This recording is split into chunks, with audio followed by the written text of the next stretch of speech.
And I said to him, it comes with the hair and the eyebrows. Oh,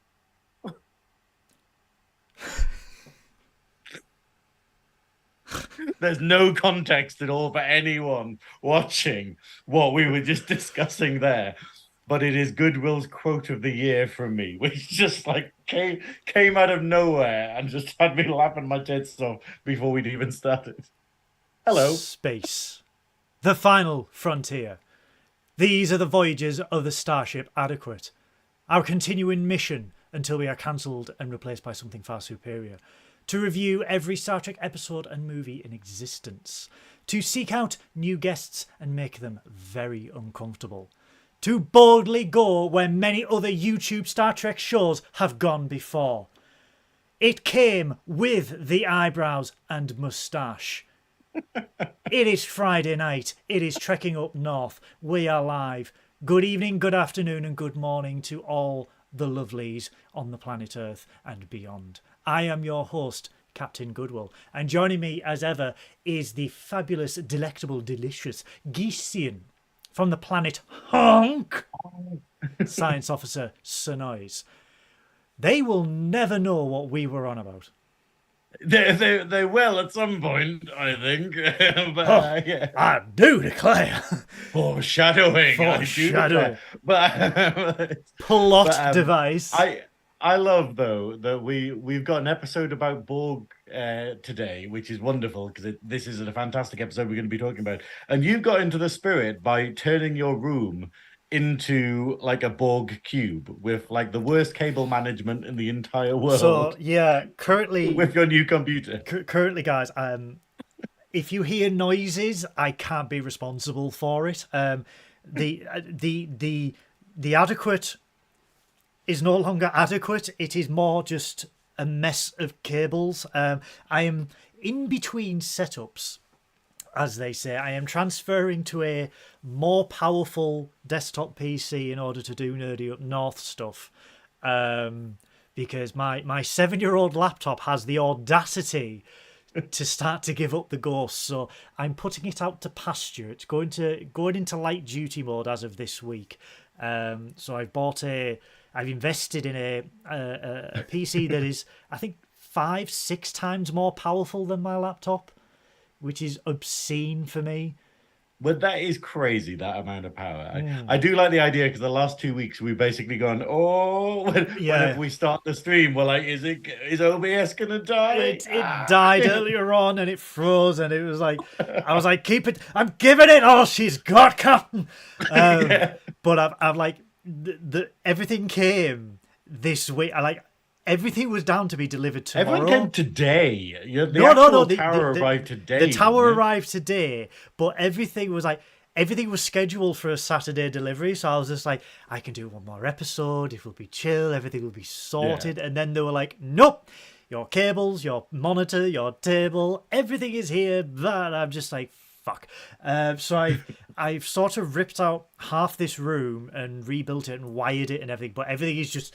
So I've got like a keyboard with a microphone, and I've got a wire here, 7 wires there. The laptop is overheating in the corner there. It's just like, I'm trying to keep everything like thing, but yeah, it's been crazy. But this is the last episode of my old laptop before you get a new shiny looking version of Trekking Up North with everything performing a little bit better. But I mean, I love how though everything got delivered today, and you could have just left it in boxes and then done it tomorrow as was the plan. No. But we all know there is a thing that stops anyone actually doing that.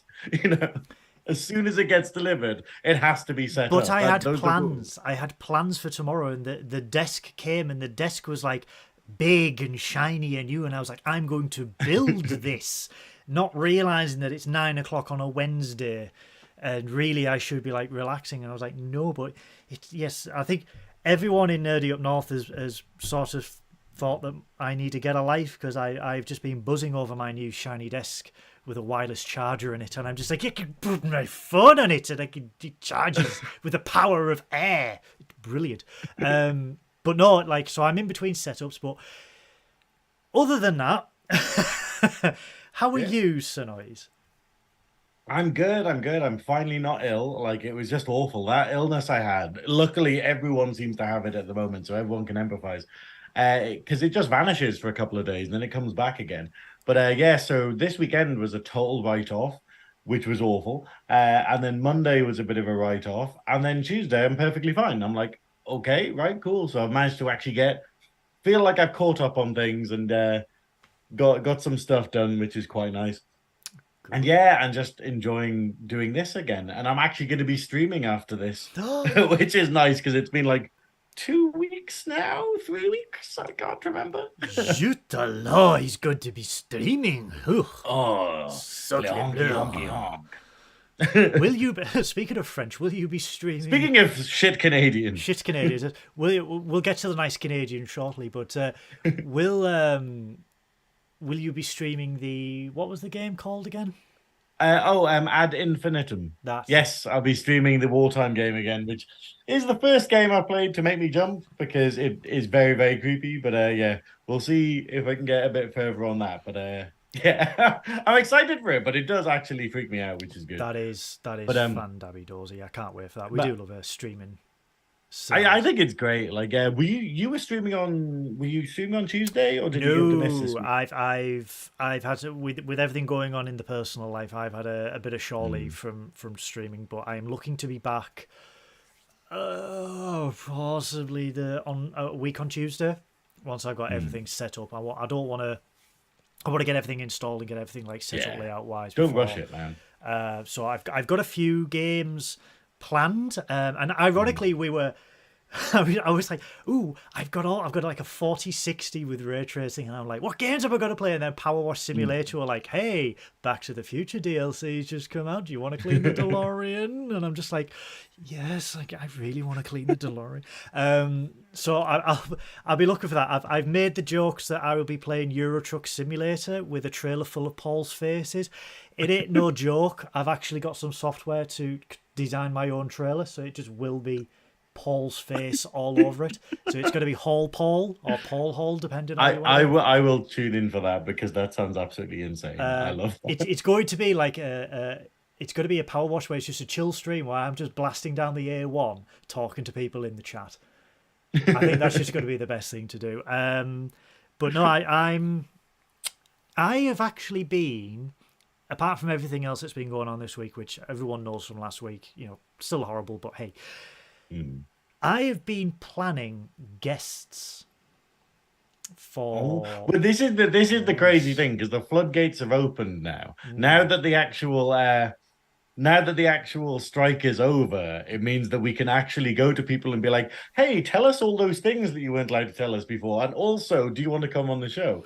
And it's a bit weird because obviously we're like, "Oh, we're taking a break now." Whereas. Well, this would be the perfect time to chat to people. Although I do know this bit, yeah. Yeah, we will be doing so next week. I know we're jumping ahead, but next week is the final Trekking Up North regular episode of this year before me and Synoiz take a break because we've been going since February and we just need to. We need a month off. We are still doing a Christmas special, aren't we? We are doing a Christmas special. Okay, cool. And also, there will be a special where we will be teaming up with the main podcast of Nerdy Up North, as we will be interviewing friend of the show, Damon, or David, who is a background actor. Hang on, Damon or David? Yes, Damon or David, depending on who. Okay, right. He is a wonderful.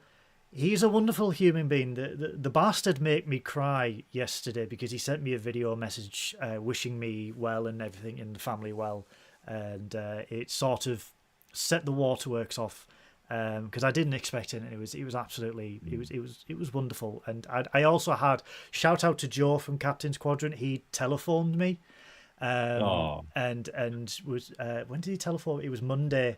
He telephoned me and we had a nice conversation and he was asking if I was all right. And it's so heartwarming that through this show we've met wonderful people who are kind and supportive, and it's just absolutely beautiful. But Damon will be a very special guest on Trekking/Nerdy Up North as we discuss how he has got into acting and the litany of films and TV shows he has already done in his short time, which is, we've seen the list, guys, and it is insane. Obviously, we know him from Strange New Worlds, as he was a soldier in Strange New Worlds. He's also in the latest horror film called Thanksgiving by Eli Roth. And he got to meet and talk to Eli Roth, which is crazy, nuts. And he is actually, being a background actor, there's no guarantee that you're going to make the final cut. He is in the final cut of this film. I always feel sorry for people, because it's like literally you just have, like, what was it? For Halloween, me and my best mate Ian, we watched 3 Hellraiser films in a row, and we deliberately watched the shit ones. We weren't allowed to watch 1 or 2. We had to watch 3, 4, and 5, and they are god awful. But we watched the work print ones, like the unedited, like the, where they basically show it to test audiences and then they edit it down afterwards.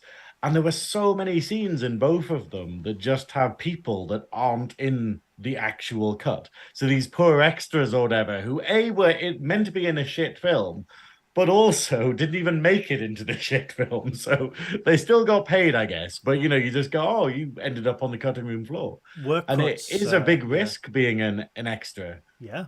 Work cuts, if for those that don't know, they consist of dailies and everything that is shot for the film, where you then take it into an editing room and that's what you cut down. So you have X amount of hours worth of footage and you cut it down into a cohesive and concise film for the most part. Yeah. And then you pick out the best take out of a selection, yes. You put it together, and then later you'll be like, oh, how do we hone this so it punches better? And... yeah, it's like the roughest cut of a film that they show to test audiences, producers, anyone who's involved with the film, like stakeholders and everything, where they say, hey, what have you got? We have this. Basically, that's like the Batgirl film that was shelved by Warner Brothers. That's like the work cut that's been shelved. So it was more or less done, but it's just been shelved now, so we'll never see the light of day. But yes, we do have we are working on getting Damon on there next week. As I mentioned, we do have Isaac from Unplanned Trek, which is an audio only podcast, part of the Treks and Trekkers network, which is obviously Mr. Mark Cartier's. He's collecting them. He's collecting them like Pokemon. He's hoovering up these podcasts like something crazy, and I'm just like, dude, we're waiting. Collect me, Daddy. Collect Assimilate me, Daddy, into your collective of podcasts. Daddy Cartier. Daddy Cartier, yeah. But yes, so the floodgates, as Synoiz said, has opened in terms of guests that we're going to get on. I do see the lovely Nita from Sci-Fi Queens is in the chat. Hey, girl, as those Americans say. Oh, Nita. Hello, Nita. I hope you're having a lovely day, Nita. We are saving Nita because she is a fantastic Klingon aboard the USS Caliente. We are saving you, girl, for a Klingon-centric episode. So whatever the Dabo Wheel spins, you will be coming on. One day. I tell you what, though, before we do get into this, I do hope... Hold on. Have we even discussed who we're going to get if we get Code of Honor? We need to see if we can get the most famous person in the entire fucking world and then be like, and watch this shit with us. Oh, God, who could I get? We need to reach out to like Jonathan Frakes or something. Guys, like something totally insane and be like, will you watch this embarrassing episode with us? In the live chat or in the comments below, if you're watching this recorded, who do you want as a guest when Code of Honor... really don't, please don't say it's next week. Who do you want as a guest for Code of Honor if it does get spun today? I do hope, though, in my disassembling of the house, I do hope there is a Enterprise episode, though, Synoiz, because... I found my NX-01 Enterprise cap. When did that arrive? No, I got this about 20 years ago when Enterprise was still on air. And I'm just like, I have found it, and I'm just like, yes. The only bit of Enterprise cosplay uniform I have got, and I will be wearing it next week if we do get an Enterprise one. But yeah, we are here tonight to review, some would say, a classic episode of The Next Generation, a definitive episode now, thanks to Picard, of The Next Generation. Season... So go on. I would say, hello everyone in the chat. Who in the chat has watched the episode? Just like give us a quick sound off of who has watched the episode. Because I know a couple of people on the Discord were saying, oh, I didn't manage to watch it. But it's the fact of... Arnold Schwarzenegger. Arnold Schwarzenegger. Imagine. And he's like, I don't even watch Star Trek. I'm like, shut up. No, come on. He's been in Kung Fury too. He can be on Trekkin Up North. It's absolutely I like Jean-Luc Picard. You will be assimilated. Commander Riker. Resistance is futile. I'm right here. I want to date Beverly Crusher. Sorry. Anyway. I love the idea of what is in this coffee? If Arnie was a Borg. But I don't know if you know much about the episode. No, exactly, that's the thing. But it's the idea of this is one of these episodes where it is a massive deal in Trek. Like, in terms of lore, this is like a make or break point for like the rest of the lore afterwards. Correct. And you didn't realize at the time, and it's very much framed as a kind of just a one-off, like, oh, disposable episode where something interesting happens. But then the repercussions of it are something that the writers are blatantly later on in Trek, when we get to Picard, when we get to stuff like DS9 and Voyager and stuff, they are very much going, oh, those were that was a big event that happened. The same way like Wolf 359 was an inside where job. Like, well, yeah, it was an inside job, but it's the idea of like that's just a throwaway episode of Trek where it's a big deal, but then everything constantly references it, and it's like, wow. And that's what's so special about this episode, the fact of, and the main thing about this though is the characters.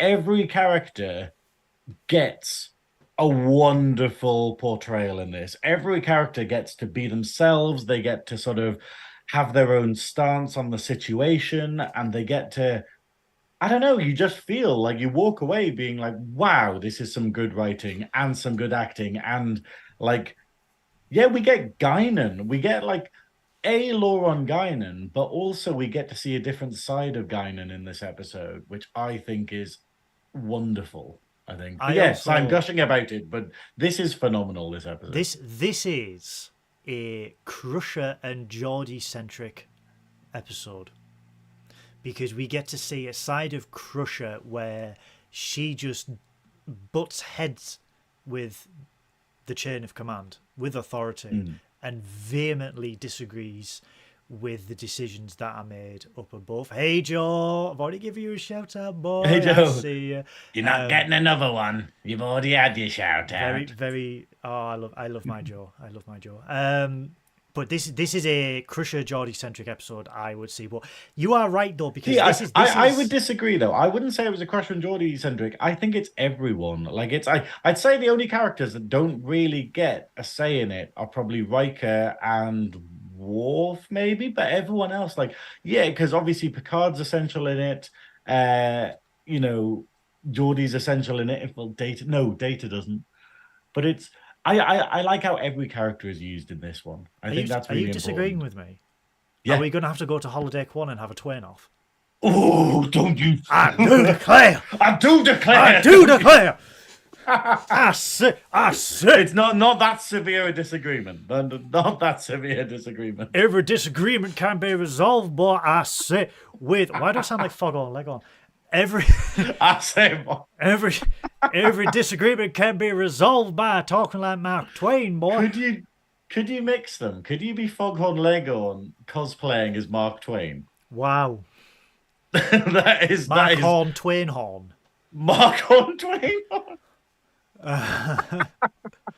Could do. Yes, this needs to happen. But I kind of do disagree in the capacity of like this is just where it uses the cast brilliantly. Like everyone, like, it's the fact that we have Picard's great in it, Guinan's great in it, Crusher's great in it, Geordie's great in it, Hugh is absolutely phenomenal in it.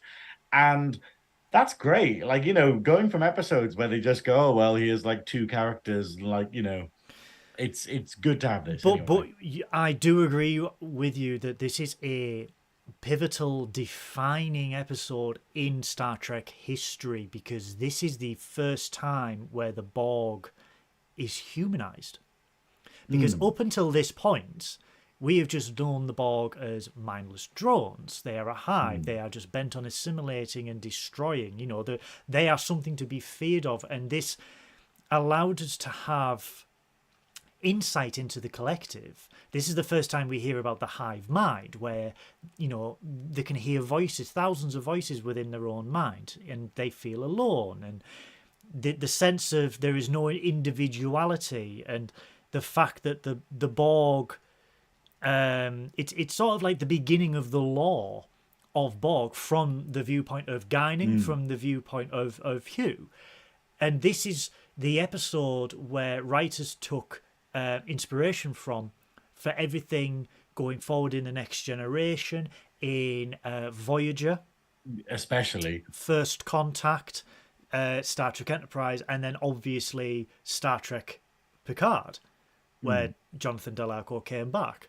And it's our Dabo Wheel is very, I think it's very symbolic of its choices over the last few months, because it's been episodes that have either been linked together or linked by Star Trek Picard, bar obviously the original series. I don't know, because I don't know if we've just been really, really lucky, or if we just didn't realize how much of Next Generation is entwined with itself. Yeah. Like, and just how good Picard is. Because the problem was, I started watching, like, obviously I watched the episodes around it, and obviously we get the crazy one where Sorry, I just saw Lee's chat there. It turns out the real treasure was the people we assimilated along the way. I love that. There we go. There's a t-shirt right there. But no, it's this idea of, like, it is such a pivotal episode, and I'm really glad that the Dabo Wheel has given us all this crazy stuff. But then I'm kind of waiting until it gives us an episode where we're just like, oh, that was a little throwaway piece of crap, but we haven't had one yet, We will get the Borg. We've always episode. had something fun to say. We will get the Borg episode from Enterprise next week. But I think the wonderful thing about this is, like you're saying, it defines the Borg, and it's difficult because I'm so used to all the lore that we get in Voyager and all the lore that we get in, like, First Contact and stuff, that I'm like, oh shit, yeah, this is the first time that we actually engage with the Borg in that way, because they've always been this faceless enemy, like this threat, but where there's no reasoning with them, there's no sort of humanity or whatever to them, and we don't really think about their component parts. And this is a wonderful, obviously with Star Trek always being big on the politics, this episode carries a wonderful little message of, like, your enemies are human too. Like, there's always something with any enemy that can be sort of like worked out. Because, like, for instance, I was talking to someone the other day, and obviously my stance on war is basically that I'm pretty much a pacifist, where the idea of going, it's very incredibly rare that we need to settle things with war or violence and whatnot. Especially with Remembrance Day last weekend, where it's the idea of going, cool, the way we need to respect the fallen is by not having any more wars and stopping that happening, because that's the biggest respect you could give to, like, people who, like, struggled through that.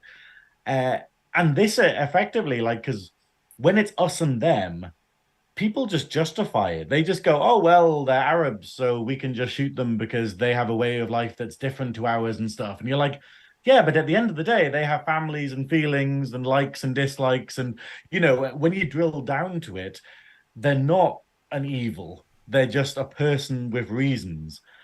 And it's wonderful in this episode that we kind of get that dichotomy of the Borg, that we get the peeling the shell off and being like, underneath all of that, they're not robots, they're people, and the feelings are still there. And obviously in Voyager, we learn about, what's it called? Unimatrix 1. Yeah, Unimatrix 1, where we just go, oh, wow, they are actually still human and conscious and Sorry, dreaming. Unimatrix Zero. Sorry, yeah. Oh, yes, That like, one, yeah. Unimatrix 1, that's where they upgraded it. They gave it shiny new graphics, but it doesn't work on The ray older tracing PC. shit, but yeah, go on. Yeah, you need one of those shitty meta headsets for it. But Yeah, yeah, but no, that's it. No, we learn that they're still human at the core of things, and that's part of what makes them Borg in a weird way, where it's suppressed, but it's essential for the collective running.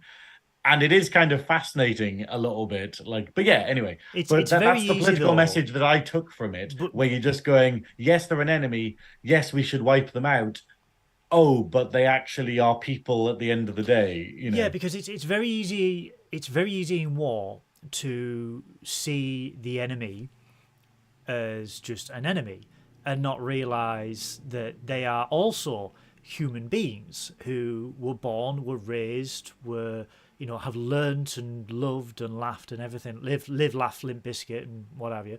And I just it's love the idea that there's a Borg cube somewhere with a sort of with terrible cable management as is normal, but a live, laugh, love sign in the background. I mean, yeah, I'm literally living in a Borg cube when we think about it. Should I just turn everything green? Hang on, let me just. Let me just. Live, laugh, resistance is futile. Let me just. There we go.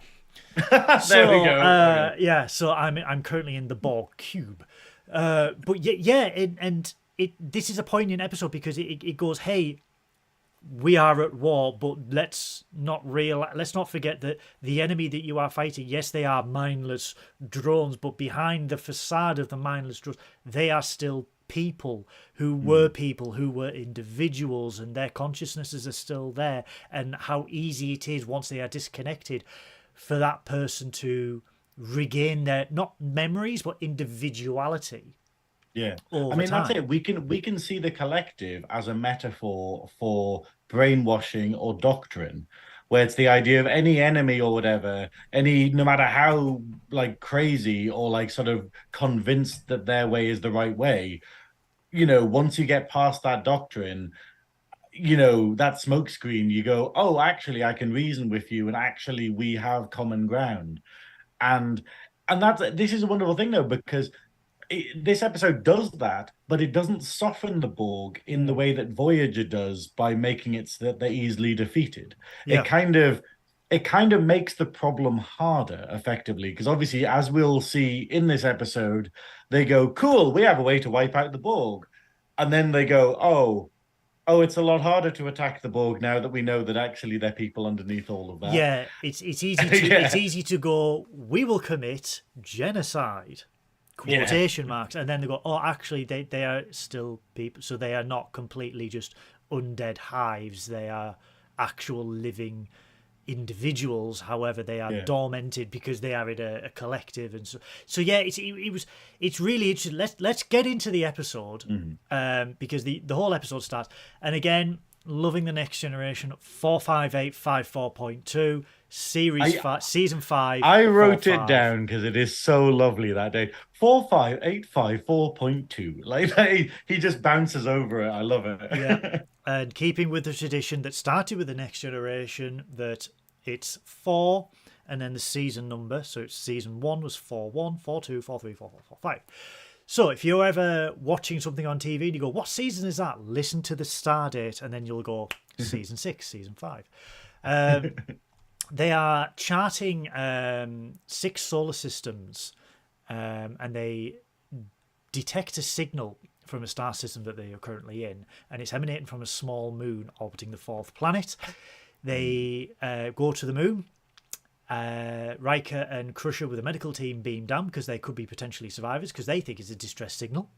They beam down, they see a lot of wreckage, and when they pull some wreckage away, they see the Borg.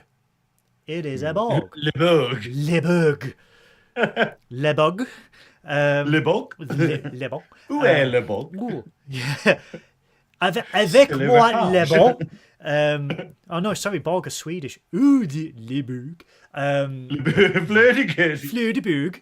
But there, the life sign that is very weak turns out to be a Borg drone. So They contact the Enterprise. They confirm that they have found the Borg, and this is the first, and this also ties into First Contact. Yeah. Because this episode has happened after Best of Both Worlds, which was the season 3-4 cliffhanger, where Picard was assimilated by the Borg. He was Locutus, and he is monumentally traumatized by the events of Wolf 359 and what happened. They contact the Enterprise and say to Picard they have found 5 Borg. 1 is alive, 4 are dead. I love the camera work on this, where it tracks close to Picard, and you can just see this is a testament to Patrick Stewart's acting, but you can just see that switch go off in his head, and his first instinct. This is the captain of the Federation flagship, who is, let's be honest, by this time, a war hero, a master tactician who is not afraid to fight. This is a captain that just goes, get back. We're gonna run. Yeah, and that's it. It is so fantastically done. The fact that you can just see the panic on his face, and it's masked because, like, the wonderful thing about Picard is that he doesn't talk about feelings. He's very much stonewalled, but stoic. He's very stoic, but then Patrick Stewart plays him so well that you can still know everything that's going on, and you know that there's an internal battle in this. Yes. But it's the idea of like that PTSD that just kicks in as soon as the Borg come up, that he just goes, okay, we need to get away from here. Like, I loved it, and I'm glad that everyone picked up on it, like, as well. So this is because we have also put a poll on the Nerdy Up North Discord and on my Twitter page of Goodwill None, because this is the first instance where we see opportunities on what they are going to do with this drone, which is still alive, where we've turned it into a choose your own adventure book. Yeah, it's like, if you'd save the Borg, turn to page 58. So Crusher doesn't want to leave the planet. She wants to stabilize the drone so that when the Borg do come and pick up the dead drones and this live drone, he's got a fighting chance. Worf, being Worf, wants to kill him. Yeah. However, Crusher wins out on the day, despite having a very, very tense moment with Picard, because, again, Picard just wants to run. Crusher wins because she just wants to beam him aboard, but she wants him in sickbay. Picard absolutely refuses and says he'll be beamed to the brig. What we have is we have 2 arguments between them in this scene where she doesn't want to leave the Borg, and he acquiesces and goes, oh, okay, cool. He's like, okay, we'll beam it aboard. And then they have another discussion. And then he's like, okay, beam it to the cell. And then she's like, no, send it to sickbay. And he practically yells at her saying, no, it's going to the cell. You can do your work there. And it's very much this idea of demonstrating how stressed he is by this. Because immediately after they have this argument and she goes, oh, okay, cool, I'll do it in there. But he knows... And that's it. He knows how dangerous this is. Yeah, he knows, and he cannot describe to the crew how dangerous the Borg are, because the only way they could truly experience it is being assimilated. So he's got the upper hand when it comes to intimate knowledge of the Borg. They do have this argument. Crusher sort of wins out because they beam the drone aboard. We do get this mini therapy session with Troy, who this is it. You know, this is Troy's only contribution to the episode. I just wanted to mention before then is we get a wonderful little scene because Data doesn't have too much to do in this episode. No. But what we get is basically when Picard goes, no, we're transporting him to the cell. He storms off to his ready room, and then Data looks at him going off, pulls a face, and then turns around to look at Troy. Yeah. And then Troy acknowledges it, gets up, and goes into the ready room. And it's this wonderful little thing of going, Data doesn't do feelings. Data doesn't understand feelings, but he can acknowledge them. Yeah. And even he is aware of this change that has come over Picard and is effectively going, hey, I don't know anything about this. Get on it, Troy, you know. And it's this silent little scene we get, which is just phenomenal. I loved it. Which is why classic Star Trek. It doesn't have to overact, it doesn't have to cry or anything like that. It's simple. And again, this was displayed in the first episode of Picard season 3, where again it was just eye contact. Yeah. And the audience knew just from the eye contact what was going on, what they were going on about. And it's the same with Data and Troy. Data, like Synoiz has said, cannot. He has no emotion. He is not programmed. He has a chip, but he doesn't know emotion. Senses that there has been a change in Picard's behaviour, looks at Troy, who also senses this change in behaviour, and Troy goes into full HR mode, follows Picard into the ready room, where she's just like, she knows, obviously, the trauma that Picard has had, because at the end of Best of Both Worlds, he goes through that full therapy with Troy. Because, you know, at the end of Best of Both Worlds, it's like, where do I begin? Yeah. Which is, where would you begin with something as traumatic as that? She goes into the ready room, but Picard, as stonewalled and as stoic as he is, doesn't want to discuss it. He does not want to discuss it. The decision has been made. That is it. He is fine, and he is just going to get on with it. So Troy just more or less gives up, because she realizes she is not going to get to the root cause of it at this stage, because she knows how he feels, and any like prodding and poking of that will just agitate him even further. It's the fact of he's dealing with it in his own way. And it's the idea of she realizes that she just needs to be there when he does need her in those moments. And she has a great line here, which I wrote down, which is basically, even when a victim has dealt with his assault, there are still residual effects of the event that linger. Yeah. And it's this idea of Picard is very much trying to do that was years ago, I'm totally over it now, let's just continue business as usual. And it's just going, no. It's like, never happened. It is fine to still be fucked up about this. Anyone who's ever had that situation knows it could be years down the line, but it could be something that it'll flick a switch in your head. I was, it's nearly 20 years ago. I was very badly beaten, and I was nearly paralyzed. Bloody hell. For no apparent reason. And for the longest time, I was afraid of going out in the dark. And then there's still, and ironically, I was fine for 15, well, I would say 10, 11 years. But then I was in Los Angeles, and I was walking home in the dark in Los Angeles. Yeah. And it was just a switch that goes off in your head. Yeah. And then you're like, well, I thought I was over this. And it's like, nope, it will always be there. That the effects of a traumatic event, no matter how long ago, will always still be there. It's like mini PTSD. Well, and I think it's very important that basically this episode came out we have this little scene here, and it's effectively addressing the victims, and this is coming after the Vietnam War in America, and this is obviously Gulf War was a lot raw. of parallels to that's it, Gulf War, and there's a lot of parallels to obviously like rape and whatnot, where it's the fact of Troy mentions, look, you were assaulted, you were mutilated, it's okay not to be fine about this. Yeah.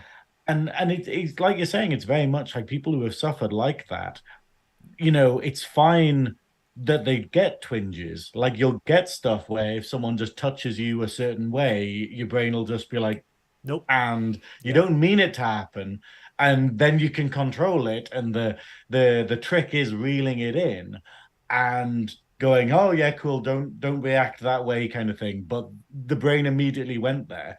And I think it's cool that we're getting the depth of these characters, that this person who started off so strong is having these moments. And it's wonderful that in season 3 of Picard, we kind of get it where Picard is kind of fine with it now. Like, where he's not fine with it, but basically like where he has the discussion with Jack in the bar, where he's like going, hey, rain your fucking hate on me. Like, or like, with he's just like, rain your hate on me because I'm used to it. I can deal with this now.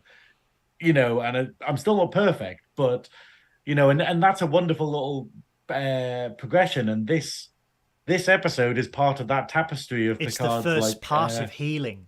This is the first, because like I said, this is the first bit of interaction Picard has had with the Borg since Best of Both Worlds, and he plays, like, Patrick Stewart plays it absolutely perfectly, because the next scene when they're in the brig, Picard visits the drone, who is still unconscious, and Crusher states, that some of the cybernetic implants are damaged, and they need to be repaired, otherwise he will die. But she originally says, well, they need to come out. They are damaged, they need to come out. And this is the first insight we have to Borg physiology, because Picard goes, the body becomes dependent on the cybernetic implants that are put in by the Borg. If you take them out, he will die. Crusher then goes to Geordi and goes, well, can't you just synthesize these new implants? Geordi's like, well, I could, but I need to know the root cause of the programming. This sparks an idea in Picard's head where he's going, well, if you can do that, maybe we can learn the root cause programming of these implants, the subroutines of these implants, and the sort of I don't know how you explain it in software or anything. Basically, the what do they call it? Like not the algorithm, but sort of like the programming of the chip, because effectively you could put something into the code, because the fact is there'll be so many little subroutines that you have inside them that it's easy enough to just put something in that just goes, oh, by the way, when you access this, run this as well. And that's where this idea of, could they implant a virus or something malicious into his code and then send him back into the collective? To disable the Borg, because with the Borg, as we know, as they are a hive mind, once this drone is connected, it's essentially like if anyone works in an office or anything like that, or works with computers, where your work will say, if you receive something suspicious on your PC, the first thing that you must do is either rip out the Ethernet cable or turn off the Wi-Fi. Because if you have got a virus on your machine, as the machine is networked, that will then spread like wildfire. What they want to do, what the crew of the Enterprise want to do, is essentially program a virus into the Borg drone, send him back to the collective, and when he is then synchronized with the collective, that will then spread like wildfire throughout the hive mind, disabling them.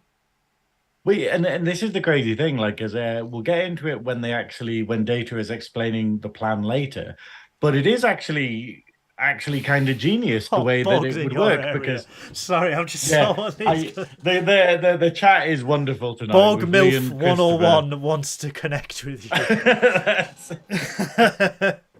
She's 49 and she's in Redcar. No, you're all right.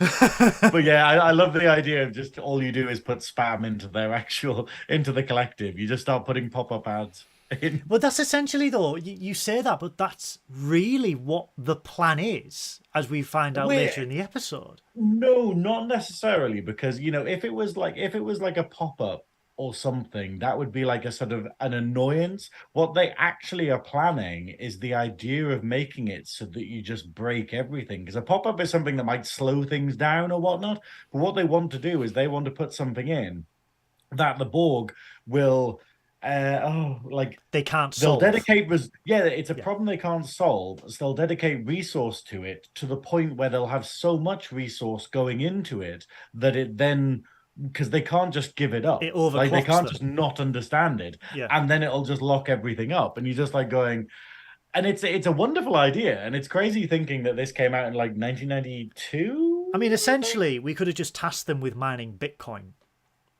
This is the thing. I mean, that's a lovely waste of energy as well.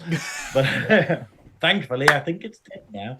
But for now, fuck it up. Yeah, but yeah, install Windows 98. That crypto guy got sent to prison for lying about his accounts. And stuff. Not enough. That's Crazy. All I'm going to say. But yeah, so that is the general idea. Shout out to the Picard jacket, which makes an appearance, which is no, straight on the screen there. Where is it? Straight on the screen there. The Picard jacket. Where it's the two-piece, where every Trekkie went nuts, because we've got this uniform, this one right here, where every single fan is sick of doing this all the time. The Picard So maneuver. we finally got the jacket. So we got the Picard jacket where Patrick Stewart. A little side first tangent. The backstory on the Picard jacket is Patrick Stewart was absolutely sick to death of doing this all the time on screen because it constantly rides up. There's nothing you can do. It's just where the elastic band is on the waist. So he said, can I have a two-piece where it's essentially a jumper with a jacket over it? However, it's like Kirk with his green vest. It's like only the captain has it, and it's like a captain's prerogative to have like a variant. So that's why you see the Picard jacket. But this is the one without the leather. This is the cotton top at the top. So it does look great. I totally didn't notice it as well. In the scene while we're still in the prison cell, though, it's the fact of like we get a wonderful little bit of dialogue between Crusher and Picard, which shows how fucking serious he is about this, about destroying the Borg. Now they've got this opportunity because they're viewing this Borg as an opportunity to destroy the Borg rather than an individual, rather than a person, where she is thinking of it as a person. But basically she just goes, infected? You make it sound like a disease, like referring to the code they're going to inject. And Picard replies with, quite right, Doctor. And if all goes well, a terminal one. And this is pretty hardcore. This is pretty hardcore dark for Picard. Yeah, like it's pretty because he's suggesting two things. One, I mean, for the 90s, a biological weapon, but a biological weapon for the Borg, which is like a cybernetic weapon. Two, fucking genocide. Yeah, which is what they're discussing in the next scene. I mean, this is the whole thing. The whole thing is basically like, as we just learned in this scene, if their implants stop working, their actual physical matter will die. Their biological matter. So the actual people will just fall apart. Like they will just decompose. They won't be maintained. Their body won't create like nutrients anymore. And effectively, they're going, hey, we're just going to shut all their computers down so that every single person in the collective dies and rots. And we're talking billions of people. Yeah. And you just kind of go like, wow. And the fact of, and this is the crazy thing, though. It's the idea of this is, because this is still the period where the Federation aren't used to war. Like where they had the Klingon War, they got out of it. They finally got back into this sort of peace situation. And then the Borg are basically, because they're in this peace situation, the Borg have kind of come along and going, oh, there's a threat. We need to kind of gear up on stuff. And that's why we start getting stuff like the Defiant build. Yeah. But it's before the actual Dominion War that happens in DS9. So it is kind of this, you know, and we're kind of seeing people who aren't used to war effectively going, so how do we deal with this situation? And thus they're kind of jumping to Z, basically. Rather than B, they're going straight to Z, I think, with genocide. It's the introduction to the Borg, the introduction of the Borg sort of changed how, I mean, in universe, how Starfleet saw exploration. Because Starfleet has always been about exploration and seeking out new life and scientific studies. And yeah, you're right. I mean, the worst skirmishes all the way through, like the early 2300s, like the Cardassian skirmish, the war. I mean, it wasn't really a war, but it was a Cardassian incident, like I don't know how you would call it, but prior to that... The Cardassian incident. But prior to that, the last big war would have been the Klingon War, which is just before the original series. So Starfleet at this point is sort of, they're all exploration. Their ships are geared towards exploration. Wolf 359 decimated their fleet. Now, it says a lot. A single Borg cube did that. And it shows how small the fleet actually was, because they say it was 11,000 lives and like 43 ships. So Starfleet, even in the 24th century, was not that big. And this led up to like a massive military investment, because by DS9 there are hundreds and hundreds and hundreds of ships that start, and I mean, and crazy stuff like the Defiant, where the Defiant being wonderful because they're like, why did this not get properly commissioned? Well, it's because we just put too many guns on it. And it was infeasible, Yeah, it's like what the fuck? I saw the DS9 episode recently, season 4, when they take Cisco's wife comes back from the Mirror Universe, and they essentially want Cisco's help because they have built their version of the Defiant, and they're just like, well, we got it working, but then it tried to tear itself apart with the engines, and Cisco's just like, yeah, it's overpowered. And he's just like, okay. And O'Brien's like, yeah, it'll do that. It's someone said it's like in car terms, it was like putting a V12 in a Mazda MX-5, which is just like a tiny little car where the engine is the same size as the car, where it'll just tear itself apart. So Starfleet, but that's how panicked they are. Yeah. Like, the fact is, they're just like, okay, I don't know, this is really obscure, but I don't know if anyone knows the amazing cult movie Split Second with Rutger Hauer. But it has one of my favorite lines in cinema which is like, we need guns, we need big fucking guns. Yeah. And that's effectively Starfleet's reaction and to ironically, meeting the Borg for the first time. This is how you get stuff like the Akira class, which is what the USS Adequate is. It's an Akira class where it's just like, how many torpedo tubes? Of which I know this. Oh yes, you know that. Well, yes. I'm inside it. I don't know what it looks like on the outside. Fuck it. A little shout out, and I haven't printed it out, but Mike Overton from Clone Star Podcast has created a certificate for me from Starfleet Command, appointing me as captain of the Adequate, Akira class USS Adequate. But it's stuff like that where it's like, which is like, it's one of the most popular like little non-hero ships, and it's just like, how many torpedo tubes do you want? And the answer is yes, because this has got like this has got like all of them. This has got like, I believe 2, 4, 6, 8, something like 20 to 30 torpedo launchers on it, where it's like, I can fire in every conceivable direction. I was built because of the Borg. And it's like the Defiant was built because of the Borg. And that's why you see in First Contact, when the Borg do come back, they're like, right, we have got this fleet now, and we are going to fucking tear shit up. They immediately send Worf going, right, okay. Yeah. That's what the ship was made for. But and that's exactly the thing. And it's very much, and this episode points out the whole, that they jump to genocide as a solution because the Borg are this shadow in the wall. That's how they serious he's taking. Yeah, they are this black thing of just going, we don't know how we're going to deal with this, so we're just kind of hoping they don't attack. We're just happy that they're over there for the time being, and it's kind of justified. That's the wonderful thing.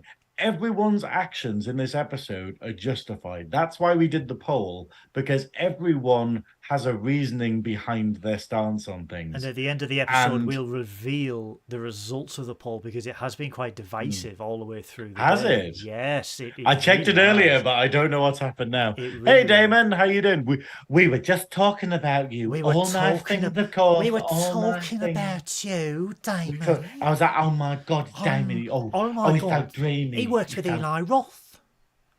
Eli Roth. Thanksgiving, as they call it. Thanksgiving. Capital F. Capital F for thanks. You've got to get enough spit out when you say Thanksgiving. As soon as get we out know, my guys, pub. This is what we're going to have to do, guys. As soon as we know that Section 31 is going into production, or Strange New Worlds is going back into production, we need to bang the fucking drum of Star Trek to say, get him back on screen. Yes, because he needs to be back in Star Trek. He needs the love that this dude has for Star Trek. We are living vicariously through him. He is living the dream. I think it'd be great to get them back, because it's the fact of like, Star Trek is always, you've always loved when you get like the extra that appears again, Yes. Where you just have a couple of episodes and you're like, oh, that ensign was in a previous episode. He could be the new Jeffrey Combs. They came back, they got them back, He could be the Jeffrey Combs of New Trek. He could play several different roles. The Jeffrey Combs of New Trek. No. Jeffrey Combs is the Jeffrey Combs of all Trek. This could be Jeffrey Combs 2.0. So he could be like, I was a soldier in Strange New Worlds. Now I'm a lieutenant. Now I'm flying across the bridge as the Enterprise gets blown up. We could do this, guys. We could have I quite like the idea of this extra character having an ascension off screen. But we could where the next time you see them, they've been promoted, and then by the end there's some weird Q god, and it's like maybe we should have been covering this in an episode. But we never mind. Hear me out. We could create lore. So Damon that we see in Strange New Worlds is the great grandfather of TNG Damon, who we see in Star Trek Legacy, who is also the great father of the Damon we see in the Starfleet Academy series. It's in the 32nd century, and then in Section 31, it could be like the Multiverse of Madness, where Michelle Yeoh just visits every single Damon in all the timelines, and it's just the same. And they could be like, that dude looks familiar. And it's like, no, that was my grandfather. Anyway, and then just move on. Lee, I'm afraid you need to get on Photoshop and you need to Photoshop Goodwill doing the Always Sunny, where he's got the massive board behind him with all of the lines. That's what that was, Goodwill. We're moving on. Hello, Cayman. But yeah, I love this scene. Is this the scene where they're talking about morality in the ready room? Yes, this is this. No, the ready room on it's the observation lounge, my dear Synoiz, because Crusher really has serious concerns, because she's more or less, she's not saying it, but she's like, you guys want to commit genocide. I think she does say it. I think the word is bandied about, like, and it's. And it is interesting because, like, the archetype that we get from Crusher in this episode is just caring, where she is very much kind of like, yeah, it is, and she's very much a mom in this episode. She's very much a person who's just like, hey, I don't really understand the bigger picture, but could we just not kill people, And obviously, it's very naive in the scheme of things, but it's valid. It's a fully valid stance to have. And she is kind of voice of reason, because like everyone in this is wrong and also right. Yeah. That sounds so confusing. But no, because as the Borg regains consciousness, Picard is just still steadfast. He's like, we are proceeding with this plan. I am the captain. I am giving the orders. This is hardcore Picard. This is where he has no feelings. This is the mission. This is what they are going to do. If you don't like it, step aside, because someone else will do it. This is like legit serious Picard, which is like something yes, he's always serious in Star Trek, but this is just like, no, he means business this time, and he will replace you. And I just love the fact that Crusher sees this and is just like, no, I will carry out the orders, but I am strongly objecting to this. I disagree vehemently with this decision. And this is the weird thing, because this is we get this conflict between like Picard and Crusher a lot. Yeah. Like most of the time we don't. Like most of the time in Enterprise, like sort of Archer and Phlox tend to sort of always be on the same page. There's one episode or not. It's normally Archer and T'Pol where the butt heads. Yeah, that's it. And it's like all of these things, like even like Cisco. Yeah, Cisco's pretty good with Bashir. Bashir tends to be the sort of naive, silly one kind of thing. But we do get them butting heads a lot, because Picard is very much about duty and about sort of, hey, here's what needs to be done. Whereas Crusher is very much like raw morality. Ginger. Yeah, that's it. Raw ginger. Oh no, she's raw ginger. As well as being a candle slag. But yeah, so they go to the brig because the drone is regaining consciousness, and the drone, being a Borg drone, because he can't find the signal, he's got no 5G, the wireless is down, he's trying to connect to the collective, and he's trying to find a way to do so. He's transmitting distress signals, but the Enterprise is blocking them. And it's kind of how pitiful it is. Like, it's the fact that this is a single Borg drone, and the shot basically demonstrates that he is just a single creature in a big like cell, and he's wandering around the room, and he's trying to sort of touch everything, and he's looking for plug sockets, and he's trying to find something that he can do. And then eventually, while Geordi and Crusher are talking about him, he just stops. He just gives up, stops, and just looks at them, looking like really terrified.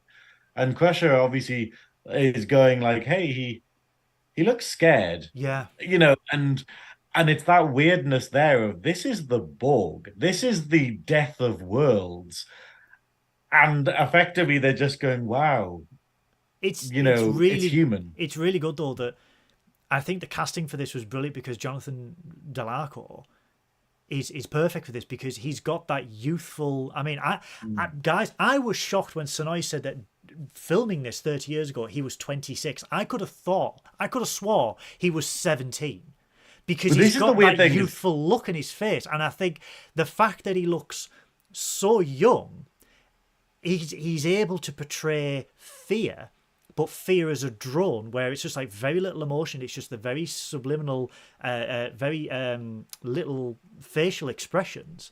Well, Jonathan Delarco has one of those wonderful faces. It's one of my favorite kinds of faces, but where he has it where the lips are very expressive. Yes. So it has this thing where the distinction between frowning and smiling is very like sort of big.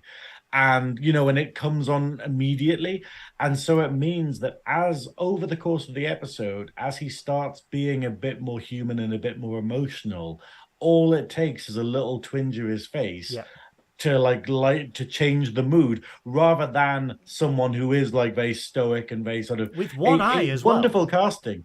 Yeah, that's it. And I think that's the wonderful thing because it's the idea of just going like his whole role is to be a robot. Like literally, he has an effect over his voice for the whole thing. So basically, you can't hear how he actually sounds, and effectively, it's difficult. It's like going, "Hey, be deadpan, but also be deadpan, be covered in makeup, so we can't actually see like your blushing or skin tone or anything. Half of your face is covered by prosthetics."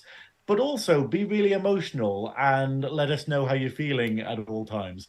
And it's like, well done. Yeah, well done. Well it's really done. impressive. Because obviously... And also, I'm glad that he's older. I'm glad that he's 26 because just insider gossip, Jonathan Delarco is one of the hotties of Trek in the gay community because he is one of our ilk. And people are very pleased about that. Actually, there's quite a lot. There's quite a lot of sort of the younger actors who were in Trek that came out like later on. He's genuinely a wonderful human being as well. Well, that's it. He has had such an amazing following, like online and in the community for like such a long time. So it's great knowing that he's a good person, but also an amazing actor. And it is kind of scary because he does look like teens in this episode. And yeah, he was in his like late 20s, which is really years good. old. So they identify that obviously as the Borg don't eat and that the implants provide all the nourishment, that he's also seeking sustenance. And the drone is essentially a USB-A output and the cell is all USB-C. So the dude can't plug in to get his nutrients. So Picard just orders, and I love this. He doesn't have a wireless charging desk. But I love this because but Picard still refers to the drone as an it. So he goes, feed it before he walks away. I do like the next scene, though, the fencing scene, because only on a Galaxy-class starship could you have a fucking fencing room. That is how middle-class this ship is.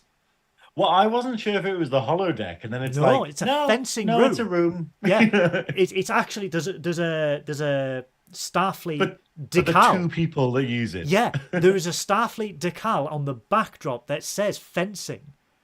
I mean, this is how big a Galaxy-class starship is, where it's just like, should we have like science lab, zoological reserve? No, we need fencing. Well, this is the thing that even in the original Enterprise that we had in the episode that we did last week, they mentioned that they've got tons of labs, and obviously we only see one of them because budget. But the idea of they're like, no, we have loads of labs like working on this, and you're like, yeah, I kind of forgot how big the ship is technically, but it's because everyone fucking teleports everywhere. Practically. Bowling alley on the. But they're like, I need to get from engineering to this. I need to get across 50 decks, and then you're like, you did that in 5 seconds. How? Because there was no exposition.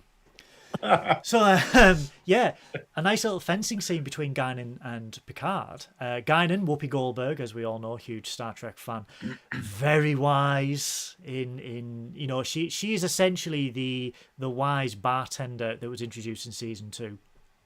And Guinan doesn't really understand why Picard brought the drone aboard. Well, it's a bit of a reveal because they're It is. fencing and they're both wearing the masks and stuff. And then obviously they fight and Picard wins. And then we find out that he was fencing against Guinan, who takes her mask off. And Vigorous not wearing a touching crazy happens, hat for a change. as they say in fencing. Vigorous touching. With this is the weird thing though, because Guinan has a history of like lying to get the right response from someone. Yes. So you kind of get this feeling of whenever she loses in fencing, you're like, oh, but did you deliberately lose in order to make some kind of point? Like, this is the wonderful thing. And what I love about this is we get to see a darker side of Guinan. We get to see a more personal side of Guinan in this episode because they are always caring. They're always caring, they're always loving, they're always there and willing to give their time for other people. That's what their race does. That's what the Aurorians? That's what the Elorians like do. They listen and they improve people's lives mainly, I think. Well, that's what Soren says in Generations. We are a race of listeners. Yeah, that's it. Or gambling enthusiasts, as we saw in DS9. But and then we literally just get a scene here where she's just like, why did you bring the Borg on board? Why have you done this? We need to kill it. We need to kill all the Borg. And it is very much her attacking Picard for going, I thought you knew better than this. Like, and this is the interesting thing, because the episode is posed in a morality sense. Yes. Like, it's all directed towards this kind of, oh, we can rehabilitate the enemy, we can do this. But I found watching it now after Picard and after what we see happens because of this episode, the whole wider reaching part of that, I kind of go, you can frame this as Guinan's still the good guy. Like, Guinan is kind of coming in and being like, yeah, don't do this. Here's the decision you do. This is the best decision for the universe, what you do here. She's fully because obviously a backstory with the Elorians, they lost their homeworld to the Borg, and a large majority of their race was assimilated by the Borg. So the Elorians drift around the galaxy.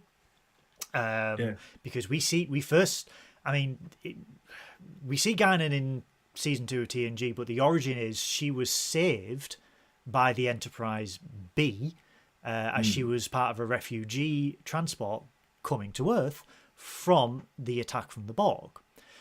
The hatred that she has of the Borg runs deep, and you think Picard hates the Borg, Guinan hates them like with every fibre of her being, and we do get this lovely to and from, because Picard just basically like Synoiz has said, is like, we can rehabilitate, but he's got a plan. We are using this drone to essentially deal with the Borg on a wider scale. They go back to fencing.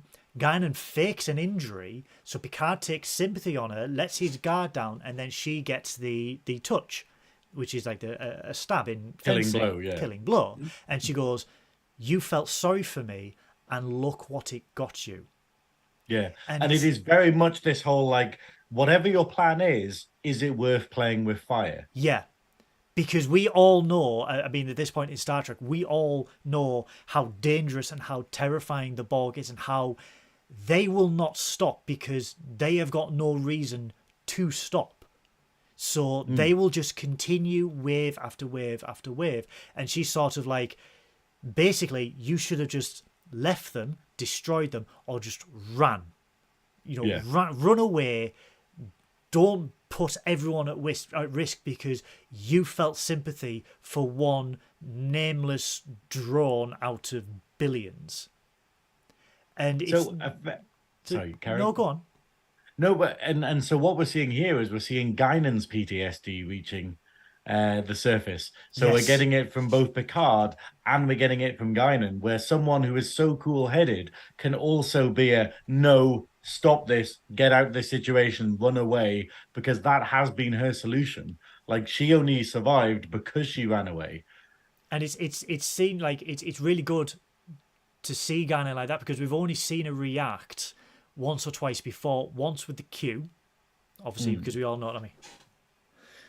We did it, and they have a more kind of, oh, we know how to deal with the Q. Yeah. And obviously it's not revealed till later how the Elorians like can deal with the Q, but it's the fact of they're very much a kind of, okay, you're a dick, please leave. It's not fear. It's kind of, oh god, what's this? But then we see it in season 2 when the Borg are first introduced, where we see like this, this chill bartender come in and say, "Look, if you get in touch, like if you encounter these, you are fucked, and I can't describe how fucked you are. This is what you need to do."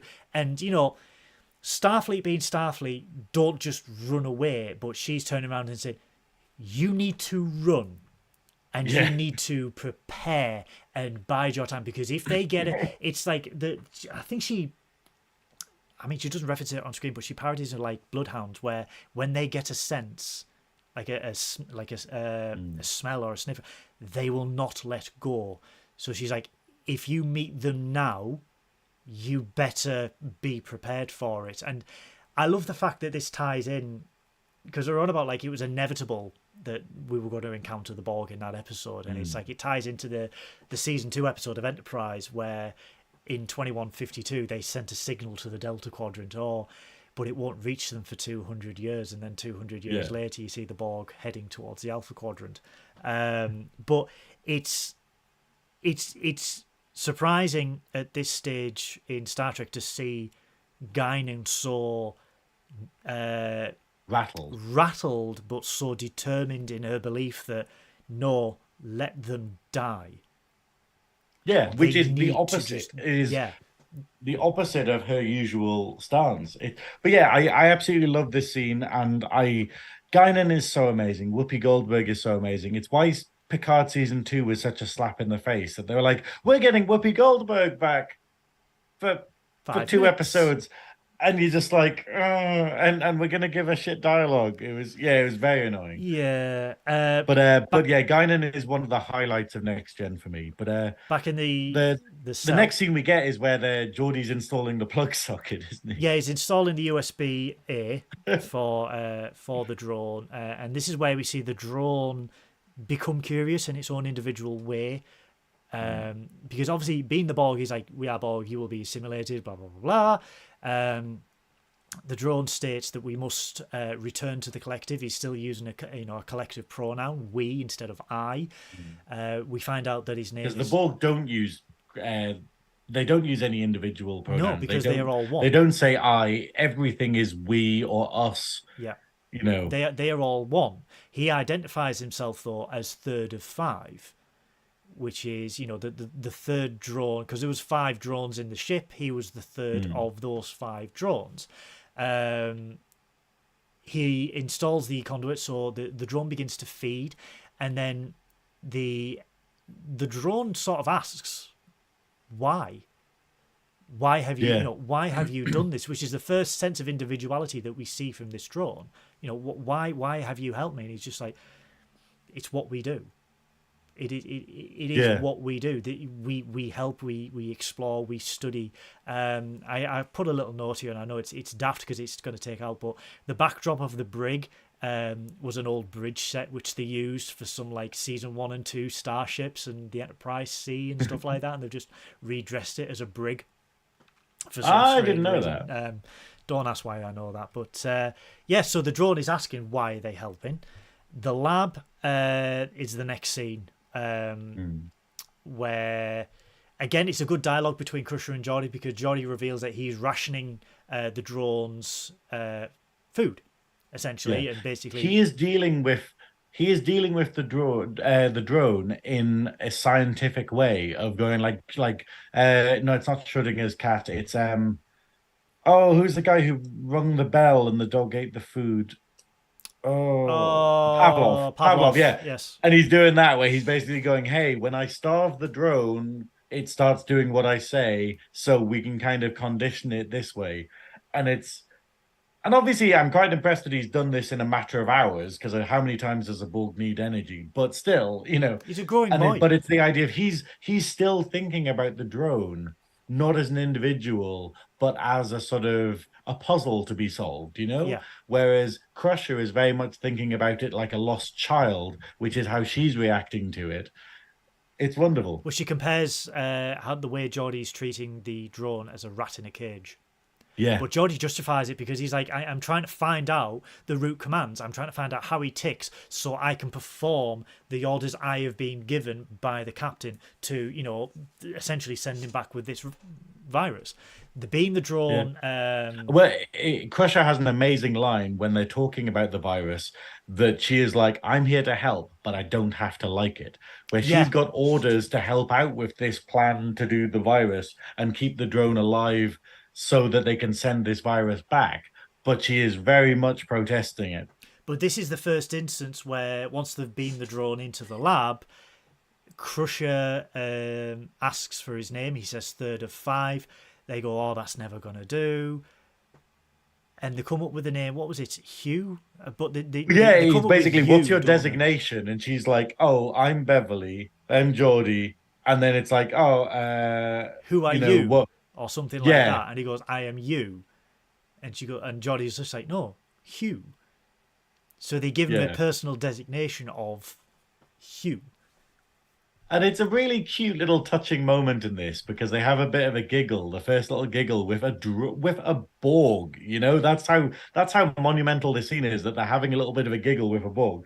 Is basically, she's like, okay, I am Beverly, I am Geordie, we are Hugh, and it's this love it, and then they have a bit of a giggle.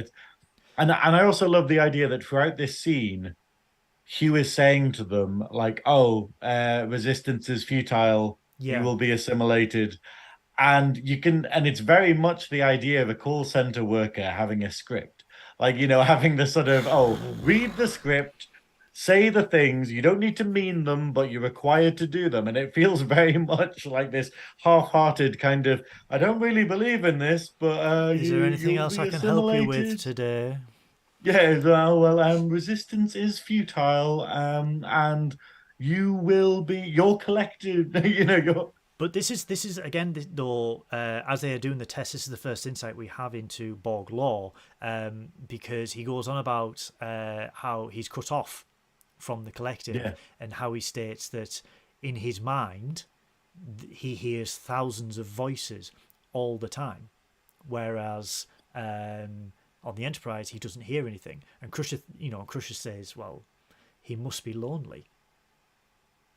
Crusher suspects that Hugh is lonely, but then that becomes a thing throughout the episode. Where Hugh is able to empathize with the other crew members by realizing that this is what loneliness is. Yeah, but he does ask a poignant question to both Crusher and Geordie: what will they do with him once they have finished performing their tests? And they both look at each other again. Eye contact, even though Geordie is behind the visor. Contact where they just go, we will return you home to your people. Which isn't a lie. It's not a lie. It's not a lie. They both know why they're returning him home to their people. I also forgot, in the scene we just had, before they give a name to him, they're talking about their names. And then Hugh asks, do I have a name? And Geordie quizzically goes, do you want one? And it's just such an interesting thing, because it's like the way Geordie acts it is amazing, because it's just this idea of just being like, this is not in the script for dealing with a killing machine, But then we see in 10 Forward where Geordie's wrestling with the morality of, like, he's gotten to know Hugh, and he's having second thoughts about doing what he's been ordered by the captain. And again, this is Guinan stepping in, basically doing what she did to Picard, saying, hey, why are you personalizing this thing, this killing machine? Like, you gave it a name, and referring to him like some sort of lost child, where it's a thing, it's something that kills people, and And Guinan is obviously with Picard about programming with the virus and sending him back to the Borg so that he can be destroyed. Well, Guinan's not like it's. This is the thing. It's like on the poll, we probably should have put another option of Guinan, which is like, don't wipe its memory, don't do anything, just put it back where you found it and just run away. I was only allowed a certain amount on the poll as well, so I hit the limit. I didn't think to suggest it as an option, but that is the other option. Is Guinan is just going run away, but I don't think anyone would have chosen that one because it's not a good option. But Geordi insists. Geordi does insist though that Guinan go and speak with the drone. And Guinan's like, I have nothing to say to it. Yeah. So Geordi has his best line of the episode, which is, then why don't you just listen? Isn't that what you people do? And it is just like brilliant. That's a zinger, Back on the bridge, we find out that the Borg... I just want to point out, note that in this scene with Geordi, Guinan is wearing a purple outfit, like the typical hat. Oh, it's beautiful. She's wearing a purple velour outfit, yeah. And then she goes to turquoise later on in the scene after this, because back at the bridge, we find that there is a Borg vessel coming to rescue the drones, and it is 31 hours and 7 minutes away. So they've got 31 hours and 7 minutes to find a way to program a virus and send Hugh back to the drones. They have a plan to hide in the sun's corona when the Borg appear, and therefore the Borg won't be able to spot them, apparently. Yeah, to shield the sensors. Right, that little image, that lovely little image there, which you've seen in the D below there. Oh, yeah. Guinan, though, then adorned her turquoise get-up. I love this because it's in TNG. I'm actually going to go to my designer and say, like, please, Opium, can you please make me a Guinan outfit? I want a drag outfit that has the Guinan hat. I just love it. I love it so much that it's so distinct, and all it is just like a shape, but then with velour drip over it, and it's so effective. It's wonderful. You can see her head underneath it, like you can see the sort of that it's just effectively a fancy hat. But I love it. I love Guinan's look throughout the whole show. But I love the fact that she got changed to see the Borg. Like, it's not hours later. Like, and I just love that she has a sort of, oh, well, that was my formal workwear that I was purple workwear. This is my different same outfit, but in a different color, Turquoise to meet your enemy. I just love it where there's obviously, it kind of suggests that there's some kind of level of Guinan's outfits. Like, but they still look the same for anything. But it's very clear in this scene, though, even just from her eyes, the hatred that Guinan has towards this drone because of what the Borg had done to her people. Quite obviously blames the Borg for the destruction of the race and taking over the homeworld. But she turns because of Hugh. And again, it's that theme of loneliness that Hugh passes on, where she's like, you took everything from me. You took my planet. My people are scattered amongst the galaxy. And Hugh just goes, so like me, you two are lonely. Yeah, and she's like, yeah, what the fuck? Yeah, it's absolutely fantastic. The whole scene, like, it's the fact of like that we're seeing that Hugh is realizing that the doctrine he's grown up with is wrong.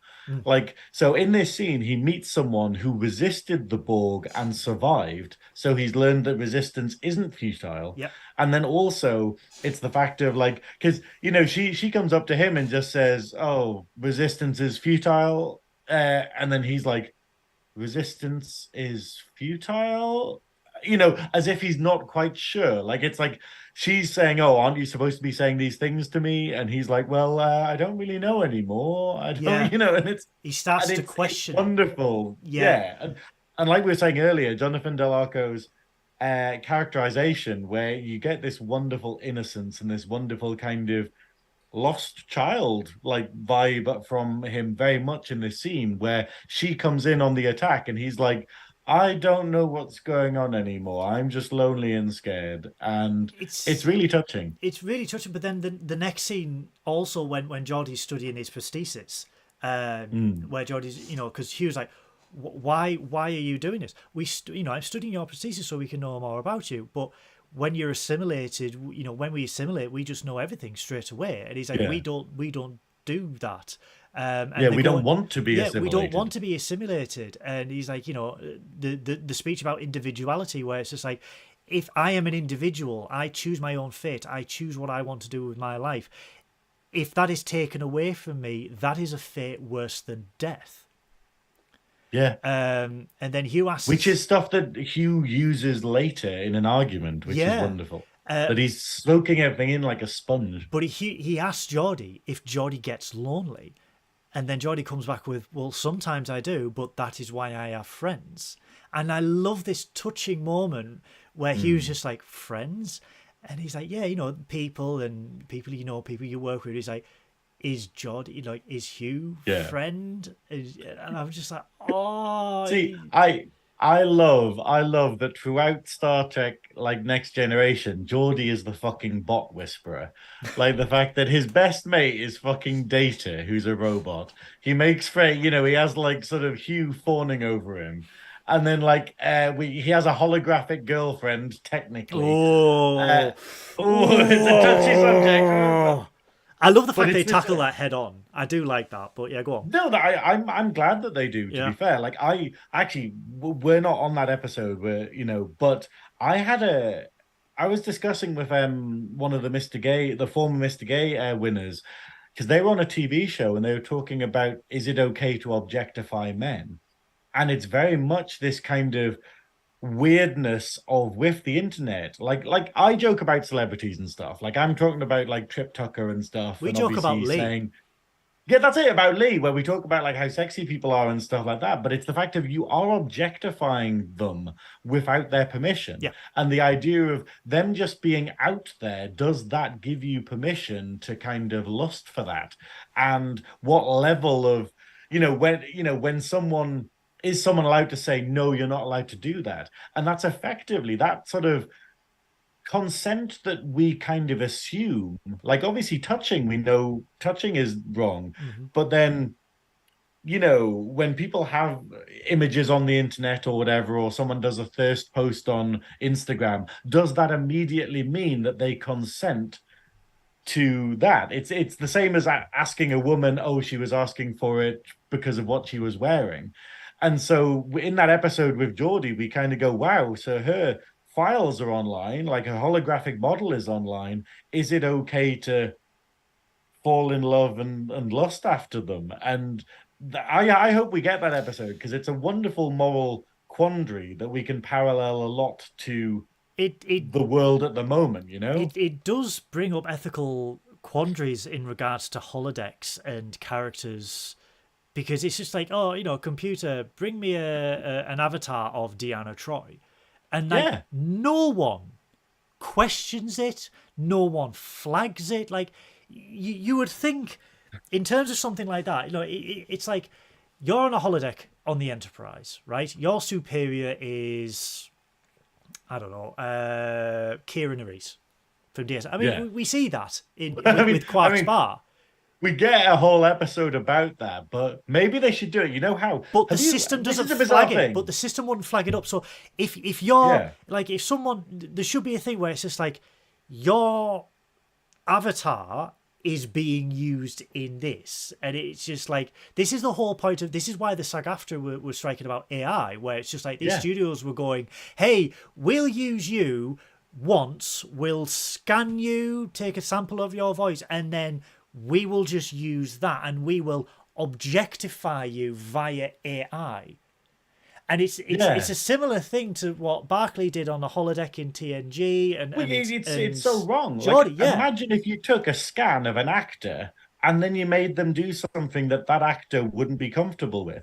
Like you sort of made a scan of an actor and then you put them in a sex scene or something. Yeah. And yes, it's not their body that you're actually showing. It's like a computer generated one, but it's still, there's no disconnect. It's their likeness. Yeah. And this is the whole thing. This is why we need legal stuff in place to go, you won't be doing that. Thank you very much. Yeah. That's why when they do stuff like in Star Wars, where they recreated Grand Moff Tarkin, one of my favorite characters. Yeah. When they recreated him, and I think they did a great job, but they needed permission from his family and stuff to be like, hey, are we kind of allowed to do that? Like, are you okay with that? You know. It's terrifying. Yeah. Anyway, sorry. Back to Lee, you better hope that technology doesn't exist. Christ. Good. I mean, you will. Wow, I'm going to burn that holodeck down. In the observation lounge, Geordi has completed his programming, and he has been able to devise. Was it a geometric shape? I didn't write it down because I thought you would. I just wrote down paradox shape. Yeah, it's like a geometric shape where it's unsolvable because it's not physically possible within the physical laws of the universe. But what it does, it means... So they put it into... It is hilarious, though, because they have a representation of it. And they're literally like, okay, this is absolutely impossible to generate an image of this. But here is one in the background. Here's an example, yeah. But essentially what it does, they plant it. It's not a virus per se, but it's designed to overclock the processors of the Borg to a point where they are dedicated so many resources to it that they just shut down. So because they won't be able to let go of it. Yeah. So it's like the drone will take it back and then it'll stash it and go, hey, I can't deal with this right now, so I'll keep it in memory. And then the next drone will come along and go, oh, I'll process it. Oh, okay. But it goes up the chain. And then the next one, it goes up the chain from like it goes to drone to like a higher computer and then a higher computer, then a higher computer, to the point where it's like the central unimatrix is trying to solve it. All the resources are dedicated to it. It cannot dedicate anything else to run the collective, and then it just essentially shuts down. It just, it's essentially what you are doing for anyone. It's plugging in way too many powerful USB ports into your PC and then going, why did it shut down? Because so much power is trying to be used, and it's like, no, can't do it. It shuts down. And this is the thing, and this is very much them finding an actual flaw in the Borg. Yeah. Like, where the idea of the Borg can't just put something aside. Like, it's I think it's the next episode or whatever, we get it where Data demonstrates that he's not like the Borg, because he is able to just be like, oh, that's a lost cause, never mind. And then just abandon it, yeah. That's confusing, and then sort of gives up in the middle of something. Whereas the Borg can't, because they're perfect. They will be able to solve everything because they know how to solve everything. There isn't an exception condition in for them not being able to deal with a bit of information or a problem. They just keep fucking hitting it until they do that. Like, that's why the Borg retreating, when we eventually see that in Voyager, is like, oh, that's never happened before. They either get destroyed or they win. They've evolved at that point, yeah. But it's the idea of them understanding the Borg enough at this point to know that this will fuck them up. Yeah. This is also where we see Geordi speak to Picard about his misgivings about the plan, and that he's having second thoughts about the plan because he's gotten to know the drone. The drone is no longer... He said he's more individual. He's regaining his individuality. And Picard still being Stonewall and emotionally blocking his feelings just goes to Geordi, I suggest that you unattach yourself from the drone. Yeah. And then we get a lovely scene in Picard's quarters where we've got the deep V. Picard mentions, he makes a parallel between laboratory animals and about how in the past scientists would get close to their laboratory animals even though they were intending to kill them through experiments. And it's a pretty brutal thing, but you can tell that Picard is like, I need to take a back seat to logic on this one. Lee's just said if the Borg are so advanced, they should have something other than cables. Lee, 30 years ago, the Borg were the first wireless chargers. So anyway, that is a very good point, actually. Yeah. How crazy is that? We do get the next scene, Picard Deep V, where he's about to go to bed with a cup of Earl Grey, and we get a lovely scene with Guinan, who, since visiting Hugh, has changed her tune in regards to what they are going to do with the drone, with the Borg. Picard admits he has not talked to the drone. He doesn't want to talk to the drone. He feels no purpose would be, like, nothing would be served by talking to the drone. And we get the first outburst from Picard in regards to this, where Guinan is trying to convince him to visit, and he's just going, damn it, he's not a person, damn it, it's a Borg. And he's still referring to Hugh as an it as well, to disassociate that it is a living being. And I love the fact that Guinan says, if you're going to use this person to destroy his race, you should at least look him in the eye before you do it. And this is what a turnaround from Guinan. Yeah. Like, for her to jump to being like this and being very much like, hey, it totally changed me. Meeting the Borg and realizing that it is a person actually changed me. It's very relevant, though, for people to take heed of this in Star Trek. And again, this is, one of the great moral lessons that Star Trek teaches, where it's just like, you can have an opinion and have that opinion, not years, decades by this point, because Guinan's world was destroyed, it's like 70, 80 years ago, before the Next Generation. She's had this hatred for 80 years. Her opinion changed by speaking to Hugh, and it's great to see that, someone can have this hatred, but when they talk to the person that they hate and they understand, their opinion can change, and it shows the growth. Even after 80 years, people can grow and develop a different opinion and change their opinion and say, well, yeah, maybe what we are going to do is not the right thing, is not is not morally correct. And her trying to convince Picard of that, and basically say, you need to look him in the eye. If you are going to use him to destroy his race, look him in the eye before you do it. Actually speak to the person and see the person that you are using as a weapon before you do it. I mean, if only, say, Israel did that. But back in the ready room. No. I love the next scene, though, in the ready room, because Picard is going to speak to Hugh alone. Hugh disarms Picard straight away, and I love this because Hugh just goes, Locutus. Well, actually, I just want to mention before this is the fact of, in the scene with Guinan, Picard loses his shit. He actually yells. He just goes, it's not a person, it's a Borg.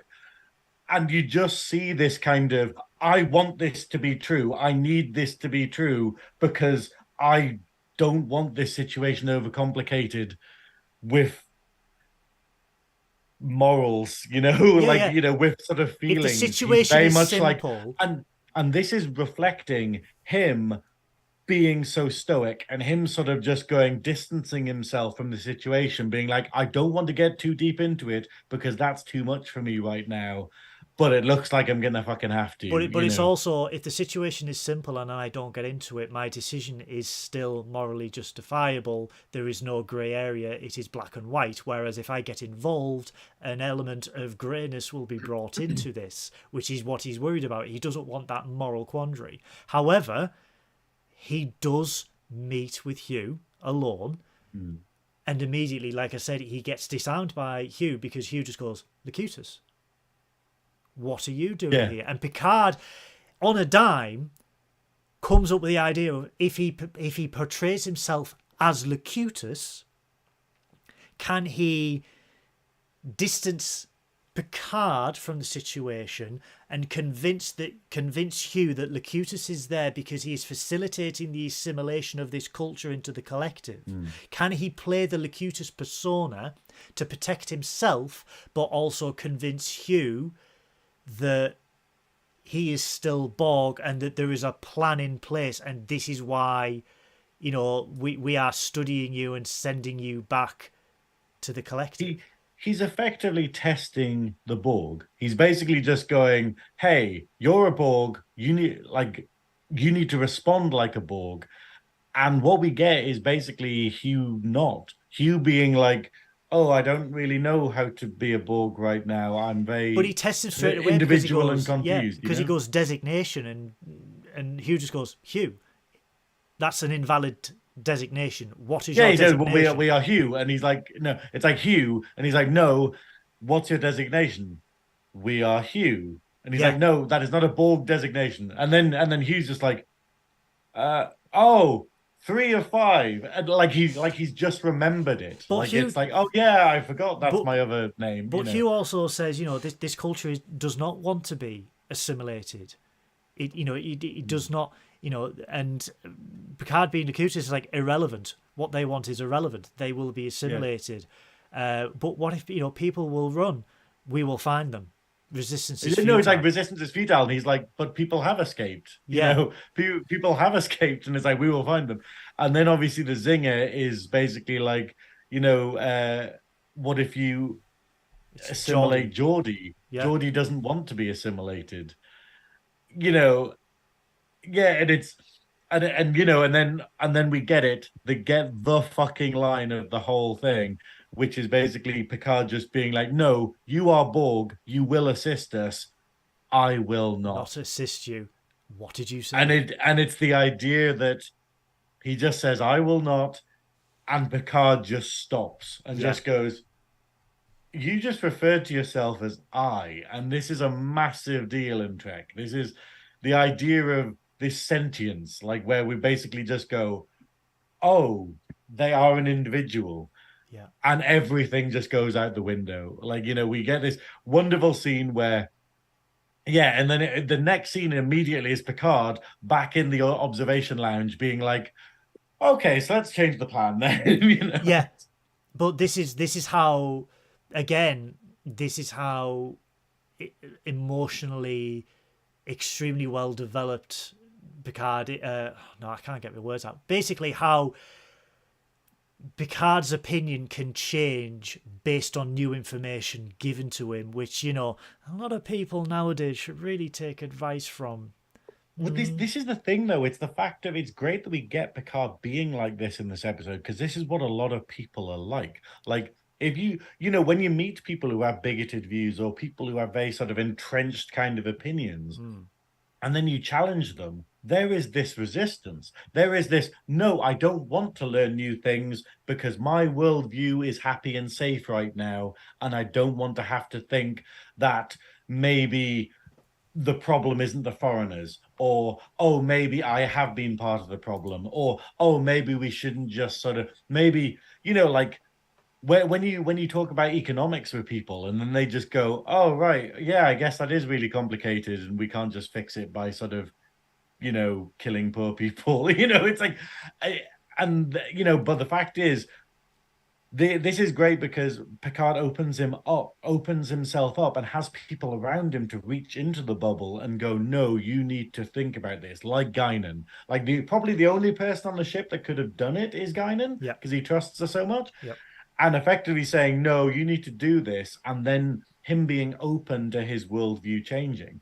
And I think that's something that we all need to take from this. There was the idea of always be ready to be challenged in your opinions, because that's how you grow as a person. I can go into something saying Doctor Who is a pile of shit. Put that on a t-shirt for me. But the fact is, I'm sure that someday someone will sit me down and go, but what about this? And it's got this great thing, and it's got this and that. And I'll be like, oh, that is pretty good, actually. Be open to being convinced. Yeah. But Doctor Who is shit. I did it with I mean, it is a really good point, because I did it with Babylon 5, and it took 5 attempts over 20 years. I'm on my 3rd attempt to get through Babylon 5. It took 5 attempts, and yes, we shit on Babylon 5 a lot because it's Babylon 5, but you take away the crappy special effects, the bad direction and stuff. There is a solid story there. Yeah, and it does. It always had that bit of promise, but you can change your opinion. Like, I was just like, oh, it's crap, it's crap, it's crap, and I'm like, yes, it's got failings, but deep down there is a solid story there.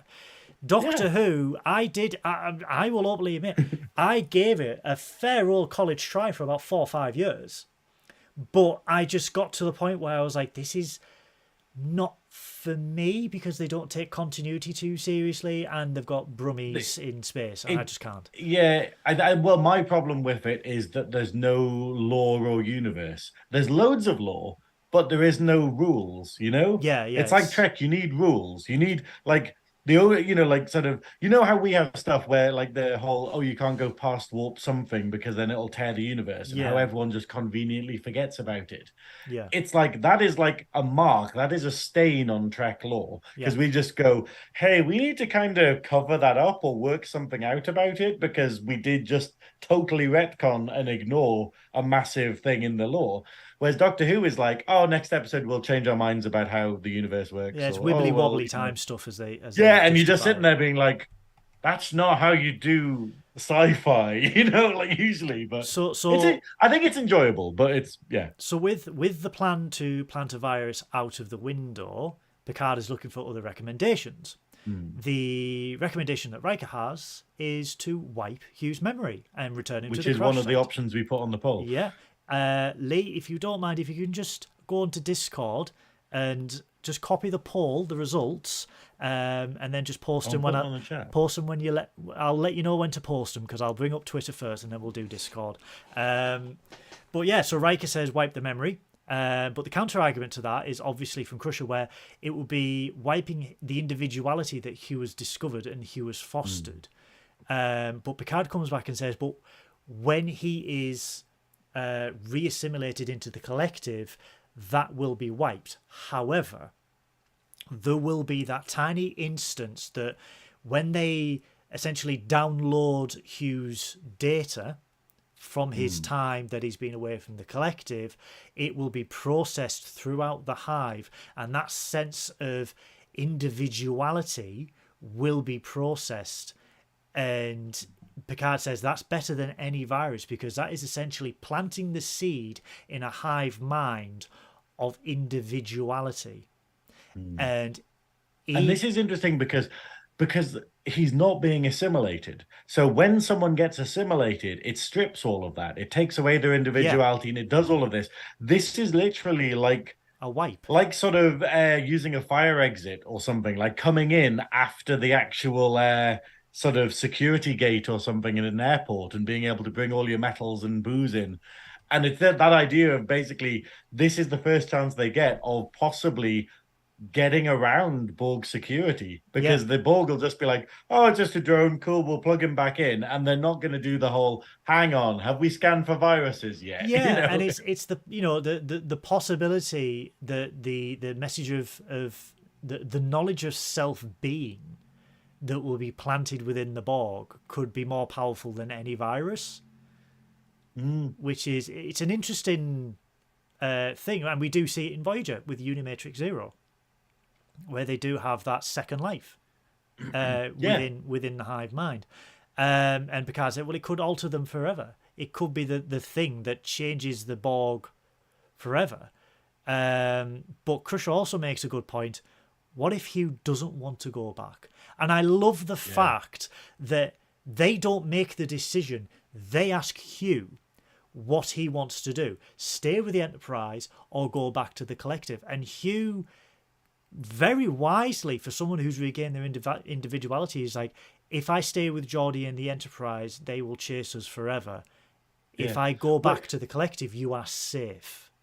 His decision is, I would choose to be with Geordi, which is really touching. Like we say, Geordi is the bot whisperer, but it's the idea of, but Hugh realizes that, yes, if he did stay, the Borg would follow them. Yeah. Like he would never really be safe. I mean, I'm pretty sure they would be. So I kind of wonder if maybe it's a plot device. But in the same way, it's very touching that he makes his decision based upon, I also wonder if they told Hugh where they were going to hide the Enterprise as well. Because as soon as Hugh is assimilated back into the collective, they could just go, oh, the Enterprise is over there. Yeah, that's it. They probably didn't, to be fair. Probably didn't. Where is the poll? I'm looking on Twitter. I'm going to pull the poll. Okay, so bear cool. with us. Was it on your personal account or was it? Yes, it was on the personal. It was both. It was pinned on both, but I'll pull it in a minute, because why Twitter is a pile of shit. I'm just putting that on stream because it's like I can't find anything.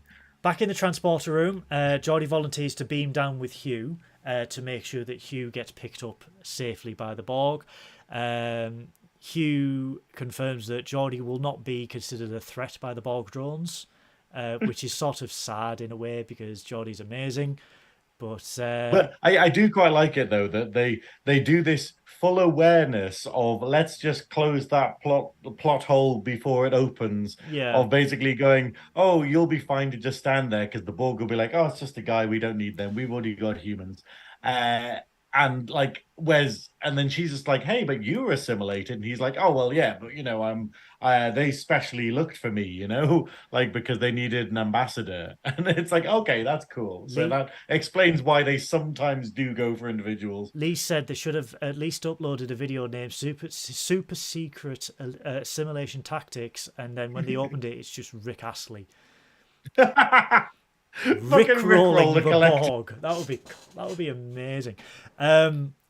So Geordie beams to the surface with Hugh, and we see that the drones come and collect not only Hugh but the bodies as well, because at this time period that's what them Borgs do.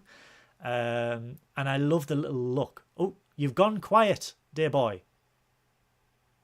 Go to the whenever I've been coughing or sneezing or whatever, I've muted my mic. But this is the thing that we find. I wasn't sure if they teleported the bodies or if they just disintegrated. No, they teleport. I thought they disintegrated them. Yeah, that's it. Because it's the same. They get the green hue and then they fade out. That Borg tech. The green hue. But I do like though that they go round first, grabbing something from each of them. So going up, this is important. This is important. We'll take their and SIM then cards. The body teleports. Yes. Yeah, they're effectively the SIM card, the little black box. I think Yeah. So we see Hugh beam away, but shortly as he's beaming away, makes eye contact with Geordie. I'm just like, oh, bless. But this is not the last time we see Hugh in The Next Generation, is it? Because we reviewed an episode. I genuinely didn't realize until I rewatched a Next Gen like a year or so ago, and we got that episode where we're just like, oh yeah, I forgot Hugh comes back. Yeah.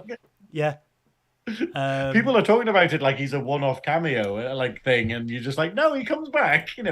He's kind of important in the lore. And then obviously he comes back in season 1 of Picard and gets a fucking bitch death that I'm still annoyed about. Yes, I am really pissed off with that. I wanted Hugh for a long time. Fuck Picard season 1. Fuck Picard season 1 and 2. Right. Yeah. We did a poll. Holy shit, guys, this really did pop off. Also, I just want to mention how lovely it is, the final scene where Hugh looks at Geordie as he's teleporting away. He just does a bit of a glance. I love that. To Geordie. Yeah, that's what I've just mentioned there. The little look that he gives. Yeah. I just love it. I think it's really. So we did a poll on Discord and Twitter. So Lee, if you've got that poll, can you please put it on the live chat, s'il vous plaît? Put it on, Daddy.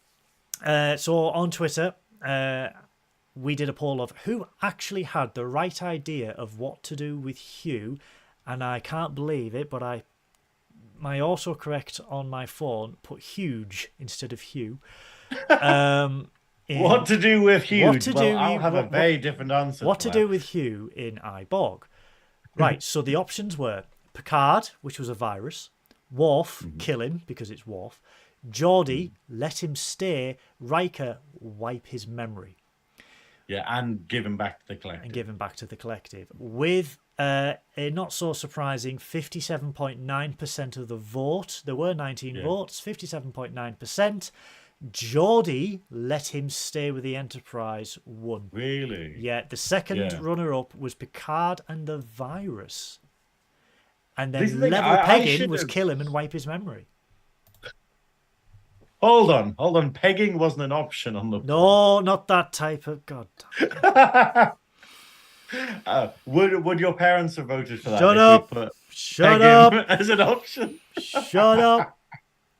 That should have been the Riker option. Peg the Borg. Oh, wow. So on Discord, Picard upload the virus one with 3 votes.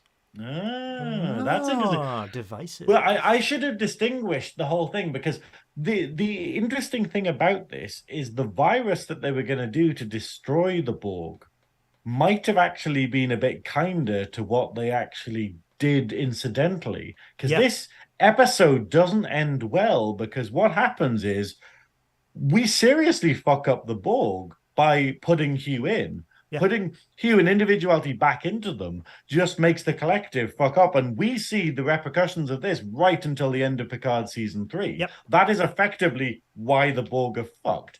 It's not species 8472. It's not outside forces. It's because of what Picard does here effectively. Whereas so essentially the virus wouldn't have caused them any pain whatsoever. It would have sent them to sleep. They would have just died. Shut down, and then as they shut down, obviously the cybernetic parts of the body would have just ceased to give nourishment. So they would have just gone to sleep and then passed away in their sleep. And instead what we get is a Borg civil war that comes out, and the Borg never quite being the same from this moment. And then obviously we have Lore capitalizing on it in the episode that we covered a couple of months ago. And that's kind of fascinating. And it's really weird this happens after an episode. What was I watching the other day? It was an episode of Trek. Oh, God.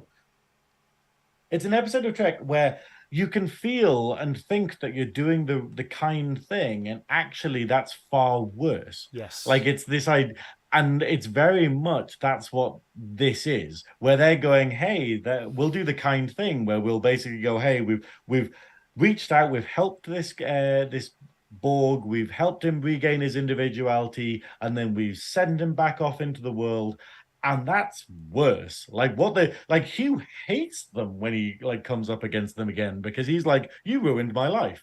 You literally just kind of went, hey, we're gonna totally change your mind about everything and show you a bit of love and stuff, and then just cast you adrift into this sort of cold nothingness again. But it's a solid way where Star Trek at this point, obviously the original series never really dealt with it, but where Next Generation is just like, we do something, but we will also deal with the repercussions much later. Like with Geordie's episode Galaxy's Child, where he deals with the repercussions later on. This one with the season 6 to 7 two-parter, where we get Hugh back and he's like, you've ruined everything for me. Yeah. And we get a lot of this, and it's like Synoiz has said, sometimes the thing you think is the best option and the nicest option isn't the nicest option, and maybe just sending them to sleep with a virus would have been the humane option in the long run.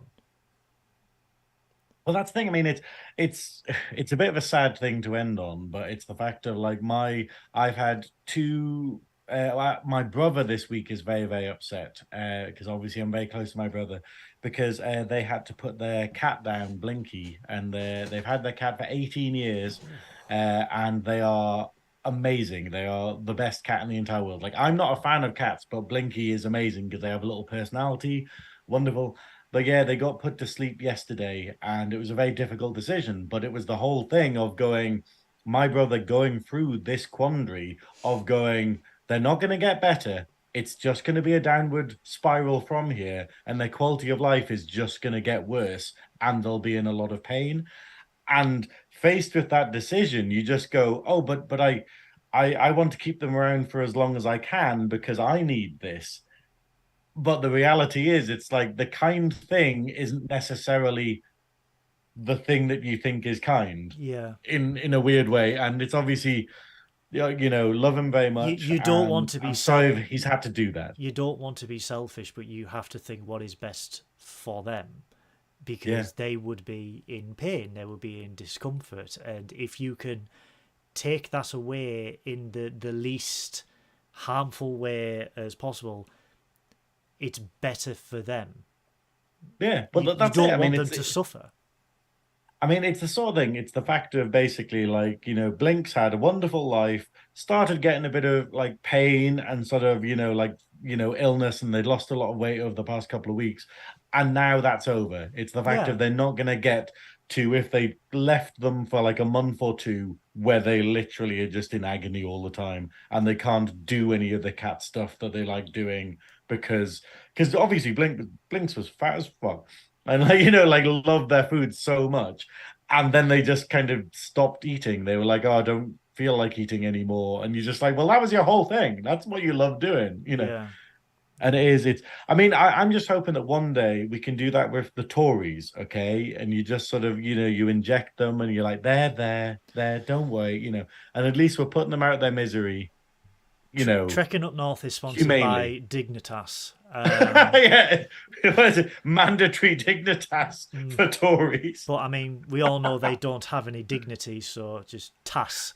Actually, to mention something that Lee said I think it was Lee said in the chat about when we were talking about how you can be won round to any argument if there is one and you can listen. It was making a joke about me sort of understanding the Tories and, and conservative government.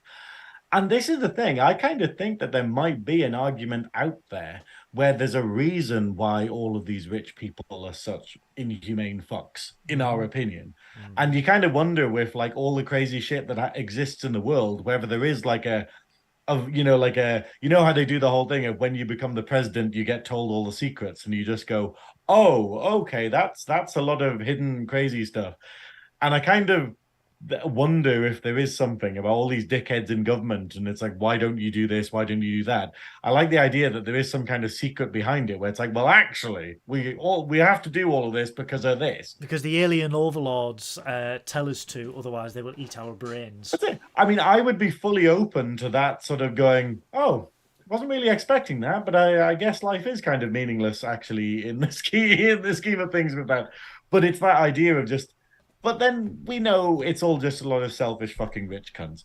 Life is meaningless. Sympathy. Just play video games. Anyway, Synoiz, I am receiving an incoming signal. Incoming transmission. Oh my god. Oh my god. Oh my god, we have been transported to the Dabo Wheel of episodes. The Dabo Wheel of Trek. I thought you were going to just say sausage rolls. The sausage rolls. We have reviewed Borg, and now it is time for the Dabo Wheel to spin for next week's episode. Go on. For those of you who, if this is your first episode of Trekkin Up North, first of all, welcome. To explain what we are doing, the Dabo Wheel, this lovely little Dabo Wheel there, has been programmed by Science Officer Synoiz with every Star Trek episode and film by Discovery. For us to spin, and whatever it lands on, we will review next week with Isaac from Unplanned Trek. So this is a challenge. What episode has Isaac expressed any kind of, please don't let it be this? I would love it if it's an episode that they've reviewed this week. I would think that would be absolutely amazing. He's like, like, you've reviewed this DS9 episode where you're doing it again. The chat has spoken. Code of honor. Code of honor. Guesses anyone? Yes, what are the guesses? Code of honor. Voyager Season 2, Episode 11, says Lee. That's not Code of honor. As long as it's not... Well, it could be Threshold. No, it won't be Threshold. What do you want it to be, Synoiz, other than Code of honor and Sub Rosa? I'm going to get my hat kind ready. of want Time's Arrow, if we're perfectly honest. Ooh. I like. Time's Arrow would be good. But there was actually an episode that I really... I was just talking about it earlier, man. It was like a... Yeah, I'd actually like the one where he falls in love with a hologram. Galaxy's Child. Is it Galaxy's Child? Galaxy's Child, yeah. I'd like that because I think that's a lot of interesting discussion that we can have about consent and context and also living in the digital age, the idea of falling in love with someone who you don't really know because of what they put online. I mean, it's happened so many times to me, the amount of people that come to me and they're like, I love you. Oh, you're a bit of a twat. Yeah, that's it. That's you talking to them, though, because you're not a twat, Goodwill. Well, I'm hoping for an Enterprise episode. I'm hoping for an Enterprise episode. It's been too long. I need an Enterprise episode just to hear Faith of the Heart. Just so I can play it on guitar and sing as Synoiz is impersonating Sucking Off the Ghost from Sub Rosa. No, if blow we out do the get candle. Sabrosa, though, we need candles. We need to have... God, yeah, I need to get all the green lights trimmed and everything. Right. Okay. Right, so the chatter said Code of Honor, Voyager Season 2, Episode 11. What are the odds for everything? 1 in 900. 1 in 1200? No, not yet. Trouble with Tribbles, says Christopher. I would like a Trouble with That'd Tribbles. be a great one. That would be a great one. Because there's so much Tribble lore now out of just that one random episode. Like, there's even a DS9 episode of Trouble with Tribbles. Short Trek, the Trouble with Edward with H. John Benjamin. Hashtag candle slag. Yep, you are spot on there, Christopher. Right, let me get the wheel up. Are we ready, everybody? Getting both my fingers crossed for this. Go on. I'm just going to put the hat down. Come on. 3, It's either Code of Honor or candle slag. 3, Come on. 2, 1. Hard drive work. Spinning! It's spinning. It's spinning. Oh my god. Oh my god. Oh my god. Oh. Menagerie double! Wow! Menagerie! Strange New Worlds. No, the original series. Well, no, like as in... Oh, yeah. Yeah, as in tying in with Strange New Worlds. Whoa. The Menagerie Part 1. Now, this is our final Trekking Up North. It means we have to do both bloody parts. We have to do 2 fucking parts, Synoiz. Okay, there's 2 episodes for you to watch, everyone. Why? We still haven't had fucking DS9. God damn it. So it's the Menagerie Part 1 and Part 2 of Star Trek The Original Series. This is actually really interesting for the watchers of Trekking Up North if you've never seen Star Trek, because literally this was a Season 1 episode of the original series that tied in the pilot of Star Trek from 1964 with Jeffrey Hunter as Christopher Pike. So this is the episode where we actually see the pilot, because the pilot in its entirety wasn't shown until the late 80s and 90s in the US and the UK. So no one had actually saw the cage. The Menagerie brings in elements of the pilot in the form of a trial, because Spock takes the Enterprise hostage and takes it to Talos 4. And there was a whole thing. So, guys, your challenge for next week is the Menagerie Part 1 and Part 2. This is a really, really solid episode of the original series. We are going to see the Talosians. We are going to see Jeffrey Hunter. What a guy Jeffrey Hunter was. Taken so very soon in 1969. Really, really solid episode. Solid 2-parter on this. So, next week, the Menagerie Part 1 and Part 2. Poor Isaac is going to be joining us for a twofer. Oh no, poor thing. Trial by fire as well. Trial by but fire. I think the important thing about this is we get to see how I've forgotten his name. The captain. Pike. Yeah, sorry, mental blank there. We get to see how Pike ends up. And that's the sadness of Trek, where it's the fact of going, we love Strange New Worlds, Christopher Pike, like Anson Mount, Daddy. This is the thing that hangs over him in the lore, that he has one of the saddest ends out of anyone, because it's not an end is the problem. Yes. And it's the idea of it's very depressing, because it basically just goes, hey, you know the character that we're loving through Strange New Worlds and stuff, and we loved in the pilot of the original series? This is his future. And that's what this episode is about, which is the other reason it's very interesting. So guys, that was our review of Borg. Lee has very kindly pointed out, fun link to the episode of Nerdy Up North this Sundays, because they are reviewing The Crow, is just what the Borg would look like if they had wireless technology. Again, Lee, the Borg are wireless. They were wireless. I love the idea of they just be goths. If they had wireless technology, they'd just be goths. They are just goths with poor cable management. That's what they are. I've actually struggled. I've watched The Crow twice in the last week, okay, because I'm on the Sunday's episode for watching the 90s phenomenon, The Crow. And the problem is, I love it so much that I just stopped taking notes.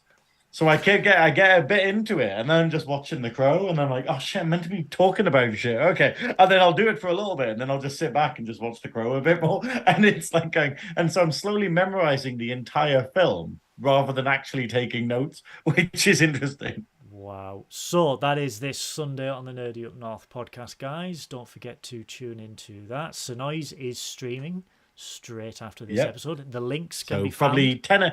10 p.m. on Twitch. Do the link in the video the link is down there below. Next week, I'm going to have to double check with Isaac because I'm going to be like, hey, I know you live in Tasmania. Would you mind getting up at crack at dawn to review the Menagerie Part 1 and 2? Okay, thanks. If it doesn't... Come back for the original series episodes. If it doesn't, as with everything we'll get him on in the new year. We can get him on in the new year if he doesn't want to fancy it. So. We can always get another guest. But yeah, so we are taking a break as of the end of next week for December. There will be a Trekkin Up North holidays special for you to look forward to. There will also be a very special Trekking/Nerdy Up North podcast with David, the handsome Canadian actor. But if you like Trekking Up North and if you like Nerdy Up North and you are not subscribed to the channel, what are you doing? Click that subscribe button, tickle that bell, and slap that thumb upwards for the like button, because every little tiny thing you do helps us with the algorithm and it helps us win. If you like Trekking Up North, all of our friends' channels are down below. They do everything that we do, just much better and way better because we're just adequate. Please follow our friends below. We've got Captain's Quadrant, Shuttlepod Show, Clone Star Podcast. We have got Unplanned, Trek Culture. We've got them all down there. Nerdy Up North can be found on every social media channel you can think of.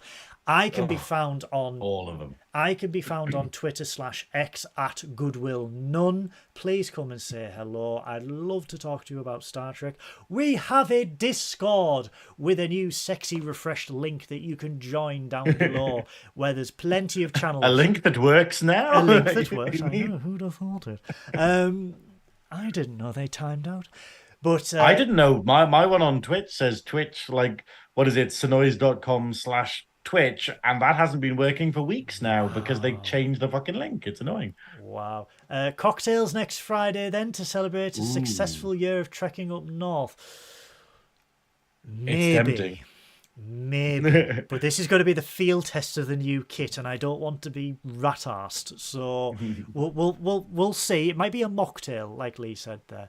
But guys, this has been Trekking Up North. We are going to beam back to the Adequate now so Synoiz can get ready for some more horror-related World War I shenanigans. Until next week, stay safe, live long and prosper, take care of yourselves. Bye-bye. Miles?